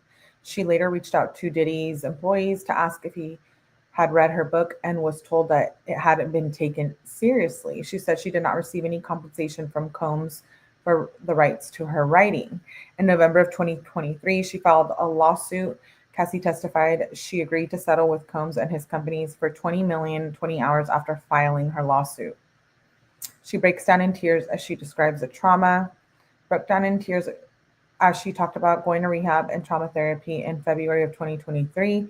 She said she was having flashbacks during a shooting for a music video with another artist. She also said she was suicidal. I didn't want to be alive anymore at that point, she said. I couldn't take the pain I was in anymore, and so I just tried to walk out the front door into traffic, and my husband would not let me. Ventura says Combs threatened her after her relationship ended. She testifies that Diddy continued to threaten her after the relationship ended. And messages from 2019, Combs told Ventura, if I was you, I would get me my money. Ventura said that Combs wanted to be reimbursed because her current husband, Alex, was her personal trainer who Combs paid for. Combs also messaged her, you will not be threatening me, and said that he had too many iPads full of skeletons. And the messages, Ventura said, do you want me to tell the truth? It's way deeper than iPads. There was way more than freak-offs, she testified in the courtroom. There was abuse. There was many things that happened over our relationship. Ventura says Combs raped her in the living room in 2018. Oh my gosh.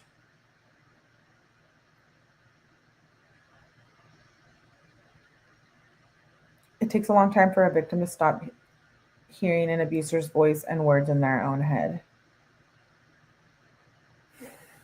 Ventura says, okay, so Cassie testified about how she went to dinner with Diddy in Malibu in August of 2018 for what she thought was a closure conversation. She said she was seeing her now husband at the time. Combs was playful and romantic at the dinner, she recalled, and then he drove her home. After a long pause sitting on the witness stand, Ventura said, then he raped me in the living room. I just remember crying and saying no, but it was very fast, she testified. She said she wasn't sure if he even noticed her crying. Ventura said she was intimate with Combs voluntarily one time after that instance. She also testified that she and Combs have had a few check-ins since they ended things in 2018. Just checking in, sending love, nothing crazy, she said. What? Ventura testified Combs said Kid Cudi's car was going to blow up, how the rapper got involved. Kid Cudi was just mentioned in this. He had been a player in the story and his former girlfriend Cassie since her civil lawsuit against Diddy. But Cassie, who was on the stand, testified that Combs learned she was dating Kid Cudi during a freak off in 2011. She said that Combs told her he was going to hurt Scott and I. Scott is Kid Cudi. Ventura also testified that Combs told her Kid Cudi's car would be blown up, which at some point it did. The testimony mirrors statements Cassie made as part of a civil suit. Cassie alleged in her civil claim that Diddy found emails between her and Kid Cudi and became enraged at Cassie, later telling her that he was going to blow up Kid Cudi's car, and that was around the time Kid Cudi's car exploded in his driveway.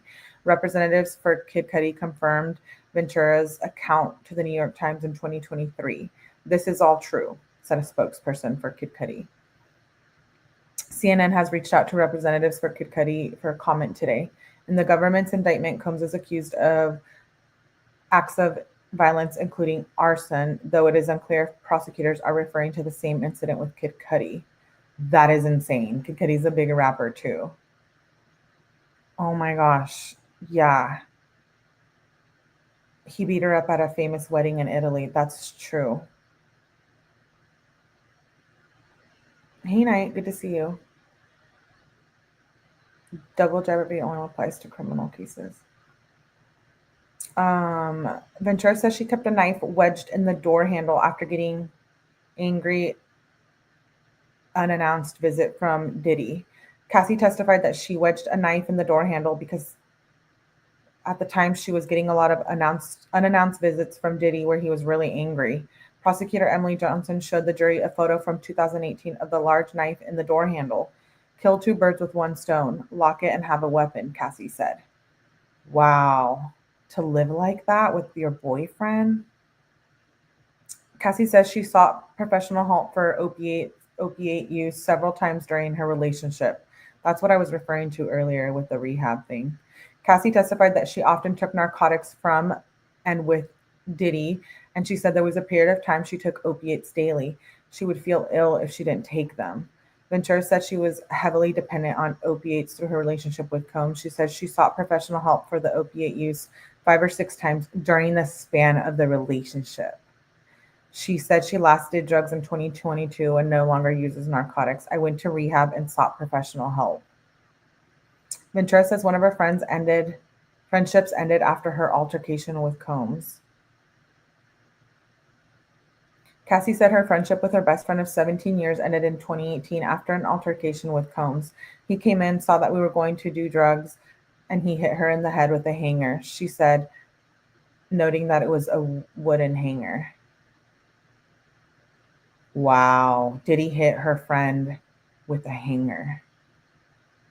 Ventura says she saw Combs physically abuse other people. Cassie also witnessed Combs physically abuse other people, including his employees. She recounted a time she saw Combs punch someone in the head. On separate occasion on an international trip, Ventura testified that she saw Combs drag his assistant, Mia, out of her bed and onto the deck outside of her room after she resisted when he tried to take her phone. Ventura went on to describe seeing Combs hold her friend over the balcony railing at her Los Angeles apartment one early morning. Oh yeah, I saw that interview with her. There was an incident where I was asleep in the room when I came out and Sean was holding her and threw her onto the patio furniture. I saw him bring her back over the railing of the balcony and then throw her onto the patio furniture, she said. Emily Johnson displayed a headshot of Ventura's friend. Ventura testified she is still friends with the woman. Ventura recalls Combs' security guard cried after seeing her injuries from beating. Wow.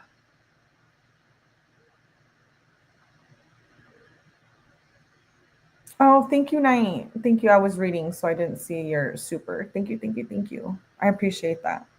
It's very nice of you. So let's see. Cassie is now testifying about an altercation in 2015 in which she said Diddy Combs beat her up in Las Vegas hotel while he hosted a party in the adjoining room. He punched me, kicked me. I was trying to run away and I made it into the bathroom, she said, describing how she tried to hide underneath the toilet to get away from him. Members of Combs security and management teams could finally come into the room to end it, Cassie said, describing how she had black eyes and golf ball sized knots on her forehead. She said that one of Combs' security guards started to cry when he saw her. Wow. Cassie said she had to stay at Combs' home for a little less than a week to recover from the injuries. Combs' son was also staying in the house with Ventura at the time. When Combs saw her injuries during a FaceTime call, he told her to put more makeup on so his son wouldn't see the injuries. Wow.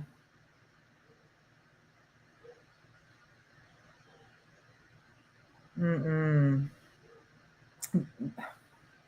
Those sons of his. Ventura says she and Combs and Kid Cudi met up after the rapper's car blew up. Diddy Combs told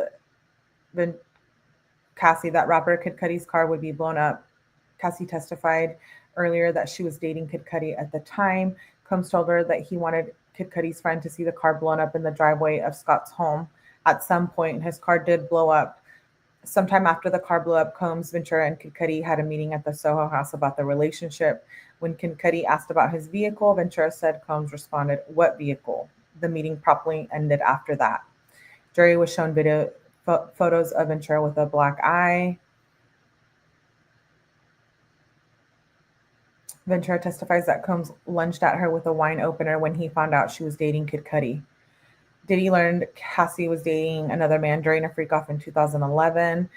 Cassie recalls Combs lunging at her with a wine opener between his fingers after he read through some emails referencing the man on her phone. Ventura says she managed to escape the freak-off in a hotel room to go to another hotel where she had been staying. She called the man she'd been dating, Scott Miss Cudi, also known as rapper Kid Cudi, on a burner phone to come pick her up. Ventura said after speaking with one of Combs' employees, she went over to Combs' house to talk about things and try to resolve the situation, but he was irate. He told me about videos that he was going to release and that he was going to hurt Scott and I, she said, adding that the videos he was referring to were the freak-offs, blackmailing her. Ventura emailed her mom in 2011 saying Combs had threatened to release the sex tapes. The jury is now being shown an email Cassie sent to her mom and one of Sean Diddy Combs' employees in 2011. The email says that Combs threatened to release explicit sex tapes of her, including one on Christmas Day. Wow. Diddy's POS. In the email, Cassie also said Diddy threatened to hurt her and Kid Cudi, who well, obviously she was dating him at the time. Combs said he'd be out of the country when it happened, she said in the email.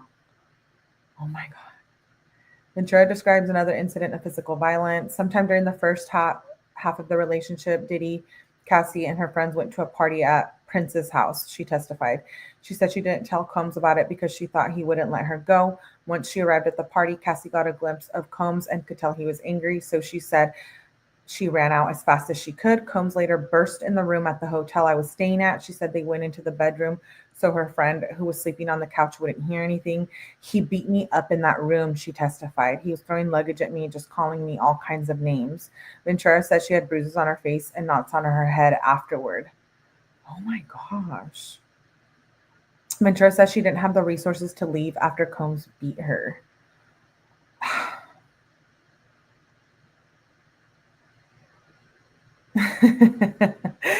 I do. Let me read so fast. I'm so mad. Like, I'm infuriated with Diddy.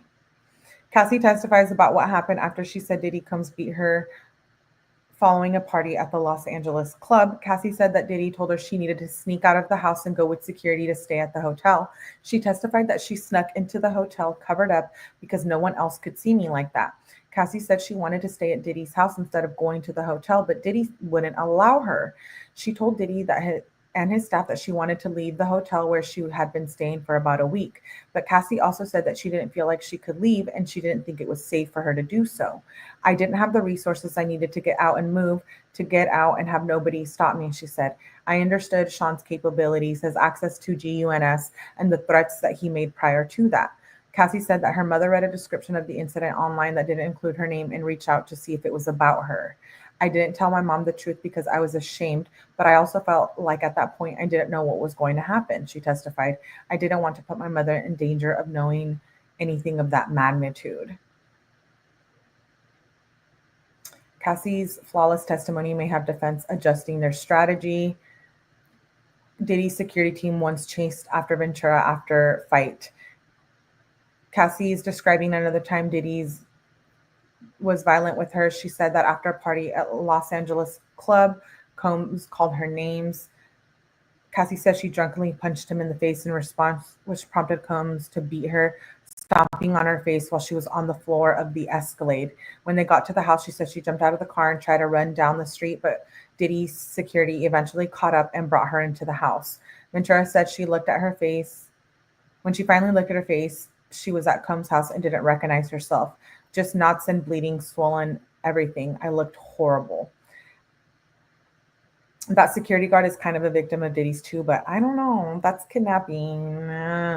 Is Diddy the only one being charged? If so, por qué? Por qué? Why?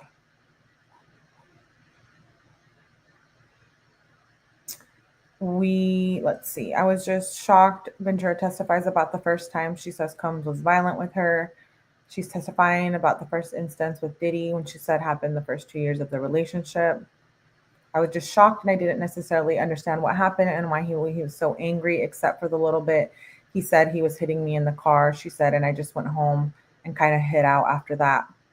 Ventura describes physical fights she had with Combs. She said after he abused her, she would have to recover for days, usually by hiding out in the hotel room. Anytime he was physical, there would at least be some trace, a bruise or something.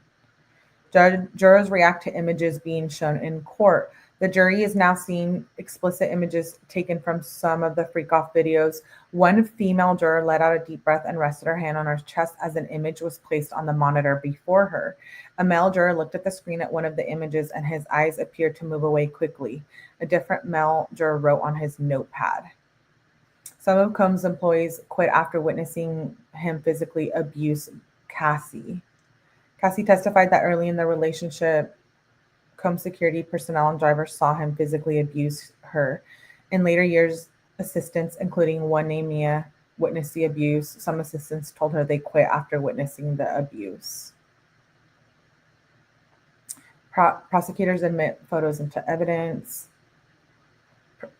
Prosecutor Emily Johnson showed Cassie an image of Mia that has been admitted into evidence under seal. Ventura said Mia is a longtime friend of hers and worked for Diddy.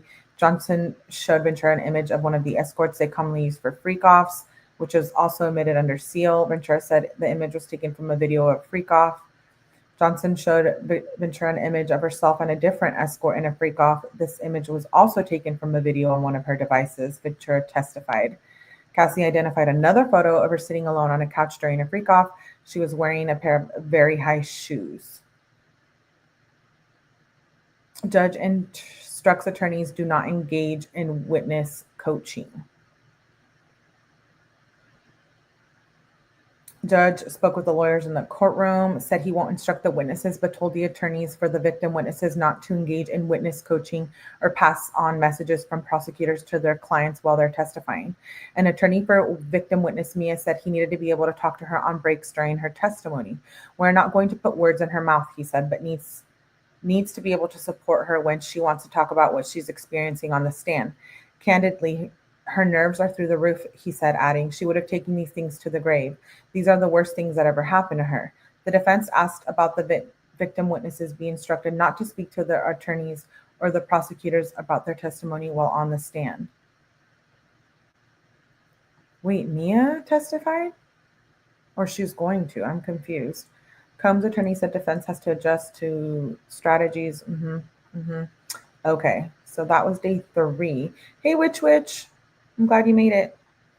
Okay, last but not least, day four, and then we're going to read through Dawn Richards. I just saw something with Dawn Richards came up, so I'm thinking I want to read it. Let's get through day 4. She wouldn't have taken this to the grave.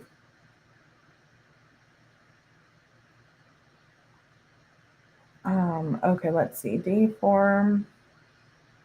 Key things to know from cross-examination. Start of relationship with Combs, early freak-offs. What it was like in court as Sean Combs watched Cassie Ventura's cross-examination. Diddy Combs did not look happy during his federal criminal trial in New York today on day 4. According to a CNN correspondent, he did not look happy. I think Diddy's done. I don't know. I mean, I know those texts are damaging towards Cassie, but I feel like he's done. Cassie, let's see. He's passing tons of notes to his defense. He had a very serious look, and he was fixated on his defense attorney, who was cross-examining Cassie today. As for Cassie on the stand, her demeanor had changed from the last 2 days when she was facing questions from prosecutors.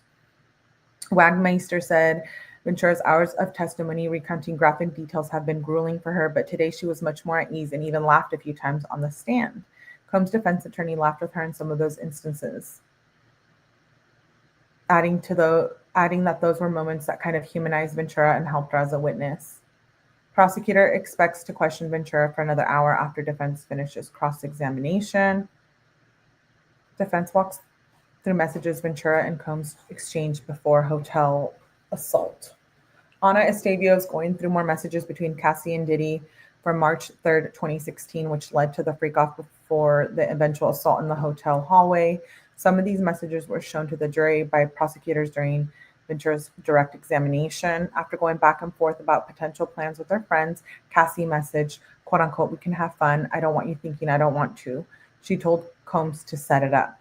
The defense attorney suggested Cassie proposed and encouraged the freak-off. Ventura pushed back, testifying that messages from Combs repeatedly asking about her plans for the night was a way of posing a freak-off. She said, "When you're with someone for so long, you know what they mean when they text you certain things." In some of the messages, Combs indicated that they should do the freak-off sooner rather than later, since Ventura had events for a movie premiere coming up.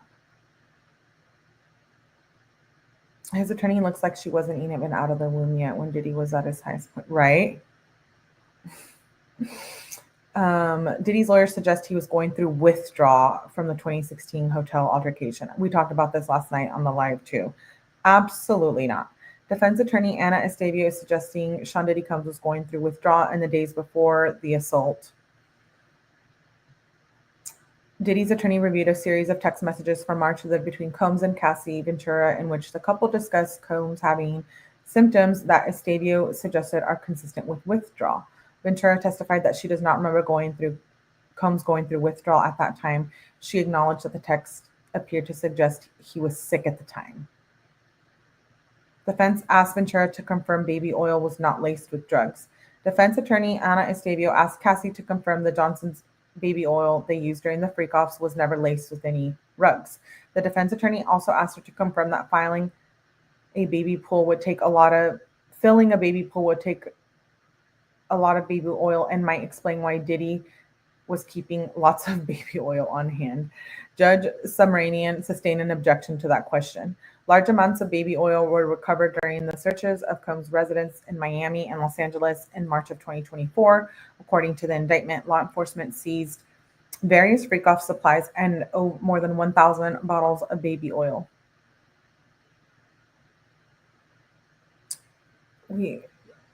Defense returns to Cassie's previous testimony on the incident concerning night. I didn't go in the car with them. Combs overdosed on painkillers in 2012, Ventura confirms. What? I didn't know that. Diddy overdosed on painkillers in February 2012. She testified that on that day they had a freak-off and they went to a sex club before Combs went without her to a party at the Playboy Mansion. Wow. Later that night, she took him to the hospital where they learned he experienced an overdose. From what he told me, he took a very strong opiate that night, but we didn't know what was happening, so we took him to the hospital. Defense attorney Anna asked a lengthy line of questions to suggest Combs was reliant on opiates and any withdrawal from them would negatively affect his mood. He was extremely dependent on his opiates, right? She asked Ventura. For a time, Cassie says. He was very upset if his opiates were taken away from him, ?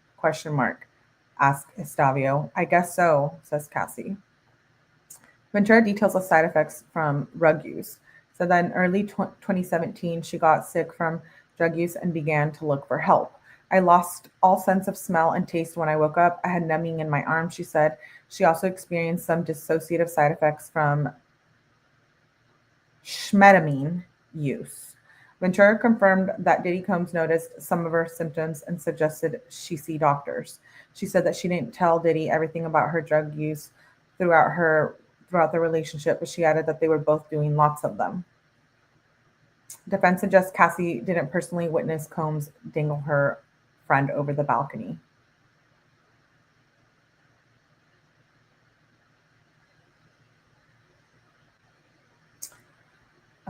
Defense attorney Anna suggests that Cassie didn't personally witness Sean dangle her friend, Brianna Banana Bongolan, over a balcony at Ventura's apartment.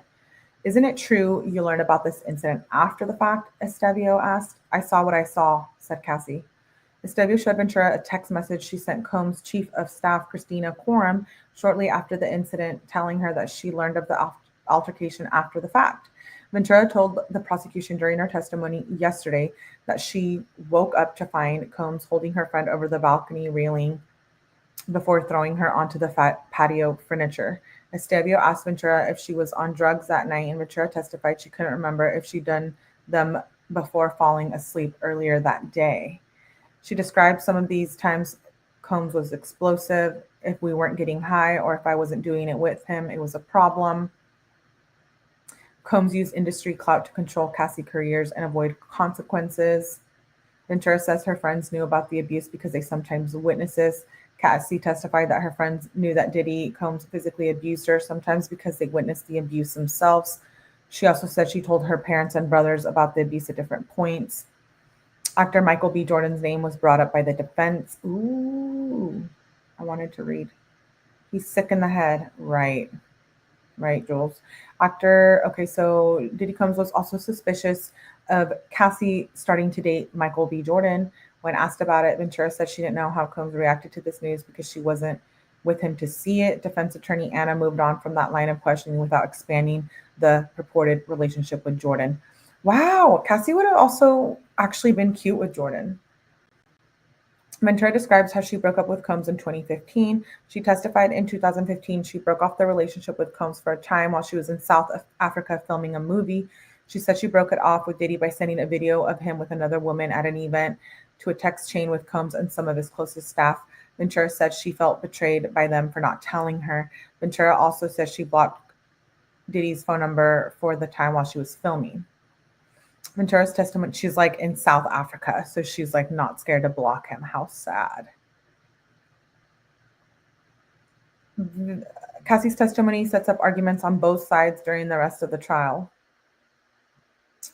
Ventura says Combs often brought her relationship with Kid Cudi. Throughout the relationship, Cassie said he would often bring up the relationship with Kid Cudi. He brought it up quite a bit. She confirmed when she would accuse him of cheating on her, he would often bring up her relationship with Kid Cudi. So toxic. The court takes steps to have Cassie's testimony conclude before the baby arrives. Yeah, they wanted her to be done on Friday.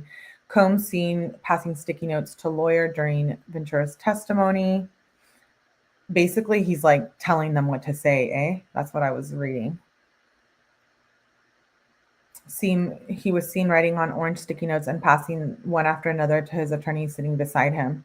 Combs also spoke during the break briefly with the attorney handling the cross-examination. Messages shows Ventura's frustration over her difficulty forming a relationship with Combs' children. By 2013, Cassie had been in a relationship with Combs for about 7 years. She said she still hadn't been able to form a relationship with his children. She expressed frustration over not being able to spend time with him and his children in a July 2013 message she sent to Diddy, which was shown to the jury this afternoon. The message in part references other divorced celebrity couples and how they spend time together with family. The message went on to say, quote unquote, I've been at the edge of tears this whole week. I don't think that you sympathize with my feelings. I understand that you feeling like you need to protect your children, but after a while, it's like, for what? They've never known you and Kim Porter to be together unless there's something I just don't know about. They were babies when we started dating. Ventura says she got a burner phone to hide new relationships from Combs. Wow. Cassie testifies that Diddy Combs introduced her to rapper Kid Cudi in 2011 so they could work on music together. She testified she got a burner phone to communicate with Kid Cudi because she didn't want Combs to find out about the relationship. I thought it would be way too dangerous to tell him about that, she said. That Combs eventually found out about the relationship when he went through her phone during a freak off. She said she was still having freak offs while they were on a break because it was a job. Ventura said Combs lunged at her when he found out but didn't make contact with her. Cassie says women on social media often claim to be in relationships with Diddy. It happened often that I don't know. I wouldn't remember every single one, she said. Defense attorney Anna Estevio asked if Ventura would react when she saw Combs with other women. Yes, mainly Gina, Ventura responded. She confirmed that a woman named Gina was the main problem in their relationship. Gina's a tech girl, right, from SoCal. That's the mother of Love. The defense is using text to characterize Ventura as a consenting adult. A big part of their case is trying to get the jury to believe that Cassie Ventura was a consenting adult in these sexual acts, these freak-offs that we've heard so much about. What the defense hasn't yet done is make the connection between those text messages and the early stages of the relationship and the violence that we heard so much about during direct testimony yesterday. Ventura addresses defense, saying she feels there's a lot we skipped over. Says she felt some jealousy of Combs' former partner, Kim Porter. I look at Kim Porter. She's also beautiful, and I wonder everything Kim Porter experienced. Man, oh my gosh. She's testifying about the woman and Diddy spending time, that she was jealous of Miss Porter, referring to Kim Porter, who shared 3 children with Combs. Porter died in 2018. Ventura confirmed that it would upset her when Combs would spend holiday with his family and Porter, even though the two were no longer in a romantic relationship. She also testified that she learned Combs was spending time with a woman called Gina in April 2014. I was really upset, Cassie testified. She said Combs denied the relationship to an extent, but added that she and Combs argued multiple times about him getting back together with Gina. She also said she argued with Combs about other women. Ventura said Combs was also suspicious that she was romantically involved with other men. Defense read text from Combs to Ventura in which he wrote about a surprise package coming from out of state. The jury is seeing messages of Diddy and Cassie Ventura planning and preparing for a freak-off. Ventura confirmed that there were times Combs picked up supplies and contacted escorts for them.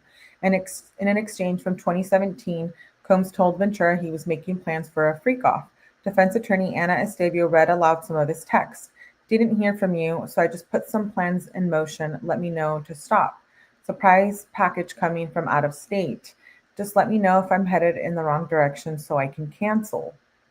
That doesn't mean she wants it. Sounds like she's trying to please him. Defense is trying to paint the picture of a more complicated relationship between them.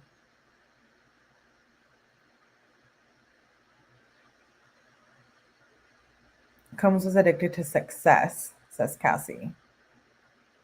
Believed that Combs was an addict, and defense attorney Anna Estevio asked what he was addicted to. Success, Cassie responded. Estevio went on to ask what substances Combs was addicted to. I think it varied over the years, Cassie answered, adding that at one point he was addicted to opiates.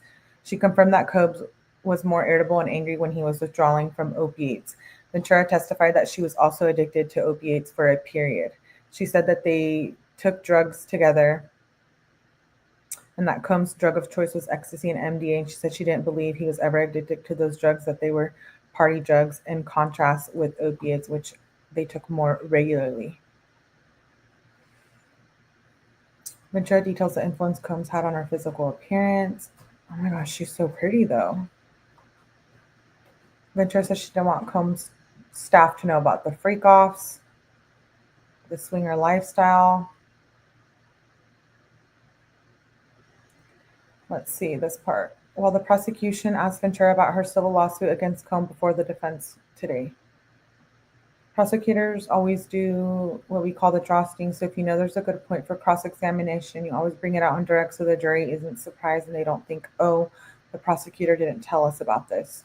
Roger said that Ventura told this story in her lawsuit. She got $20 million as a result of that story. That's essentially the same story she's telling now. It's a really good point for them, adding that she expects the defense to hit it hard. Cassie testifies Combs was the second older man she dated. I know there was a lot of talk on that too. People were giving her crap for that, like, because she dated an older man and they were like, Diddy wasn't the first one. You obviously liked older men, et cetera, et cetera. I don't think that has anything to do with it, but whatever. Cassie testified that she met Diddy through Ryan Leslie, a music producer that she dated for about 3 years, beginning when she was 18 or 19. Leslie was about 10 years older than her, meaning that Combs was the second older man she dated at the point. It sounds like it's so sad, but we see it so much in the industry. Cassie was just taken advantage of. She was 19. She was dating a music producer for about 3 years. Like, why would they be interested in her if they were just wanting her for her music? Wait, Ventura gives more details about her 21st birthday. Brought other celebrities. Oh, Diddy brought other celebrities to her 21st birthday party, which she held at a nightclub. On SW asked Ventura how a 21-year-old could attract celebrity guests. That was all him. I didn't know them. Cassie testified during the direct examination that she ran away when Combs kissed her. Ventura says she was using opiates around the time she sent text messages. The jury saw another message exchange between Sean and Cassie from 2009 where she talked about wanting more pills and deleting a video. In the text, Ventura asked Combs if he had any more pills. Ventura testified that she was using opiates like Norco around the time these messages were sent. In the same text messages, Ventura also messaged deleting a video, but she testified that she wasn't sure what kind of video she was referring to in the messages and couldn't be sure if it was a freak-off recording. Defense attorney Anna asked if Ventura preferred to have freak-off videos recorded on her devices. Ventura said, I didn't want them to be recorded at all. Jury shown graphic text messages Combs and Ventura exchanged in 2009. The jury is seeing more graphic text messages. The messages are a continuation of texts that were shown before. Ventura, who was cross-examined by the defense team, asked for a short break. She requests for a break. Defense attorney asked Ventura about her desire to make Combs happy. She said she didn't want to make him happy, and you told him that you wanted to do freak-offs, SW asked, referring to the drug-fueled sex performances. There's a lot more to that, Cassie says. Cassie recalls what made her fall in love with Combs. Cassie testified that she fell in love with Combs' real personality. Defense attorney Anna asked Ventura what made her fall in love with Combs, prompting Ventura to say she hadn't thought about it in a while. The beginning of the relationship was we spoke about it already. It was really fast-paced and scary, but the more time I spent with him and got to know him, his real personality, at least what I thought was his real personality, I liked what it was. When asked about his personality, what about his personality she liked, Ventura said in the beginning of the relationship, he is very sweet and attentive. She also described Combs having a charismatic, big personality that everyone loved.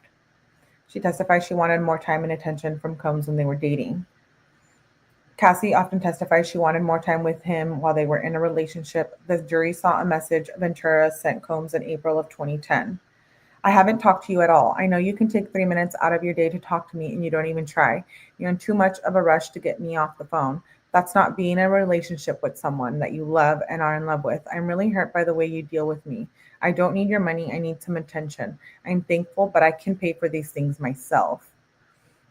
Here are some of the text messages Ventura and Combs exchanged. The jury is being shown a series of text messages between them. Ventura testified that one exchange was sent via BlackBerry about 2.5 years into the relationship. Some of the exchange read as follows. Cassie, going to sleep now so it can be faster tomorrow. I love you. Combs, love my baby. Ventura, smiley. Combs, I love you so much it consumes my life. Ventura, I wonder the same thing for myself. Like, who was I before we decided to be together? Combs, I never knew it could be like this. The jury also saw text messages from August 2009 in which Combs told Ventura, I love you so much it makes me cry. In that exchange, Ventura called Combs Pop Pop. That is so creepy. Earlier this week, Ventura testified that she called Combs Pop Up because that's what she called her grandfather. Jury sees emails between Diddy and Cassie in 2008. Cassie reads the emails aloud on the witness stand. Diddy says, it makes me so happy that you would fly to ATL just to see me. I'm a very lucky man. I love you. I miss you. Can't wait to hold you. Cassie responded, I'm a very lucky woman. I miss you so much. I'd fly wherever you needed me, whenever. I love you. Ventura testified that early in the relationship around this time, she and Combs would often send each other loving messages. Cassie says she felt more hurt at the beginning of the relationship when Combs cheated. So when he cheated on you, it really hurt, Estavio said. I would say not every time, Ventura said, adding that she spent more time feeling hurt in the early stages of the relationship.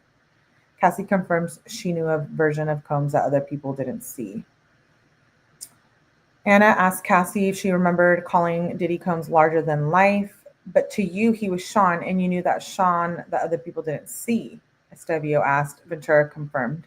Estavio asked if Ventura also knew that she was special to Combs. No, I didn't think I always knew. You sometimes knew? Sometimes is fair, Cassie replied.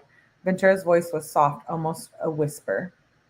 Defense asked if she and Combs were in love during their relationship. Estavio asked, you and Sean were in love for 11 years, right? To which Cassie responded, yeah. Estavio asked, you loved him? Cassie says, I did.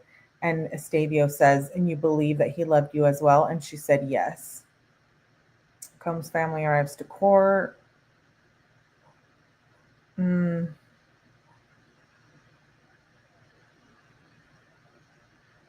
That was day 4. This is a lot. Okay, last article, and this is from Don Richard already took the stand. Is that what I'm reading?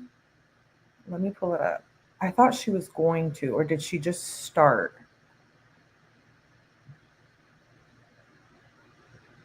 Let me see.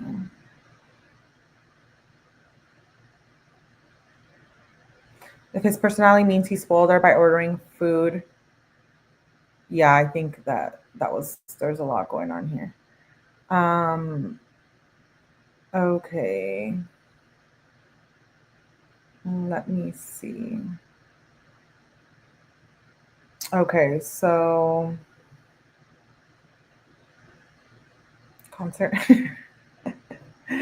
Let's read this article and then we'll end this live. It's been a long one. I really wanted to get caught up on the 4 days. Thanks for being here so long. Let's see. Singer Don Richard took the witness stand late Friday afternoon after R&B singer Cassie testified for a 4th day in the trial. Let's see. There's so many ads on this. I don't like it. Prosecution says it's on pace to finish its case within 6 weeks. Defense argues against Richard's testimony about the skillet attack. The next witness after Richard will be Cassie's longtime friend, Carrie Morgan. Oh my gosh, this is going to be crazy. Let's see. After the jury left for the day, Combs' attorney, Mark Agnifilo, called Richard's testimony a drop-dead moment in the week-old trial, saying the defense had not been told prior to her testimony that she would describing his alleged act of violence by Combs. And he said, we know it didn't happen because Cassie didn't testify it during her 4 days on the stand. He also said that the alleged frying pan attack was consistent with the defense's argument in its opening statement that the jury would hear acts of domestic violence rather than the evidence of racketeering and other charges facing Combs. A prosecutor, Maureen Comey, said prosecutors disclosed the incident to the defense in March. She also said it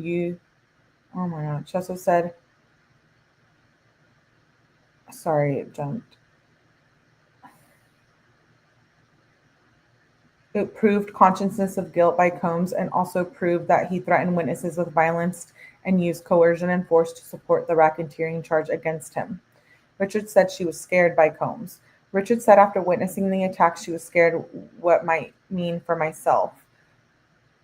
He was punching his girlfriend, beating her up. She said that Combs summoned her to his home the next day and gave her flowers, telling her and a colleague, putting a spin on what they had witnessed. He said that what we saw was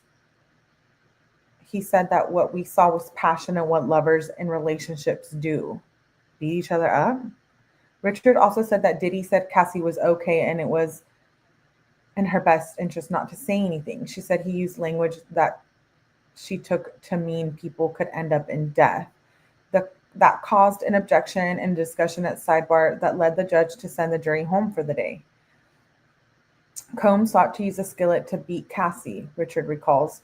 Richard testified that Combs was angry and tried to hit Cassie in the head with a black skillet in 2009 encounter at Combs' home, but Cassie seemed to deflect a direct hit by the skillet and then curled up in the fetal position on the ground. He started to punch and kick her body and her head. Richard said she said Combs then put his arm around her and her neck and his hand over her head and dragged her up the stairs. I don't know why it keeps jumping, sorry. Wow. I was scared for her and scared to do anything, Richard said. She didn't try to intervene and didn't call the police, in part because I had never seen anything like that before. Dawn Richard took the witness. This is from Danity Kane. She's one of the girls from Danity Kane. Singer Dawn Richard took the witness stand late Friday afternoon and said she witnessed Combs physically attack Cassie on multiple occasions. Asked to identify Combs in the courtroom, she pointed at him and noted that he had on a cream-colored sweater.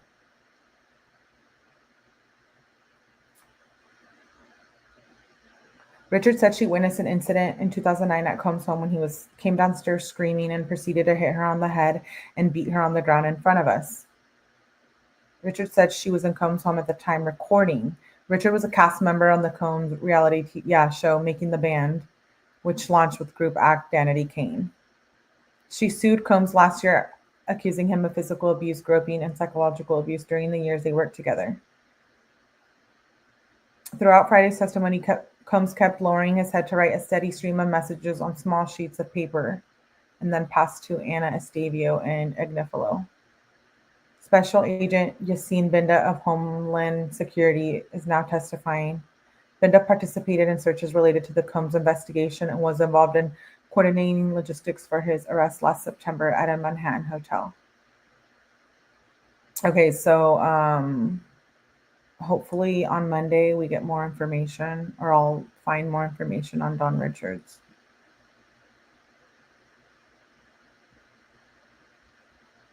Cassie's lawyer shared the following statement on her behalf. This week has been extremely challenging, but also remarkable, empowering, and healing for me.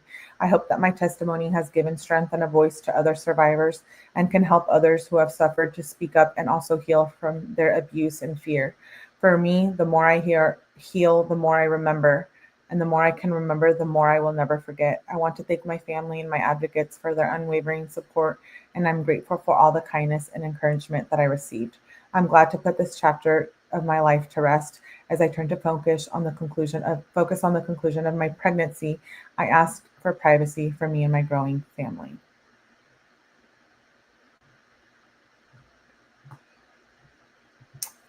Wow. I'm shook, but I'm caught up, and you all are caught up. Thanks for hanging out.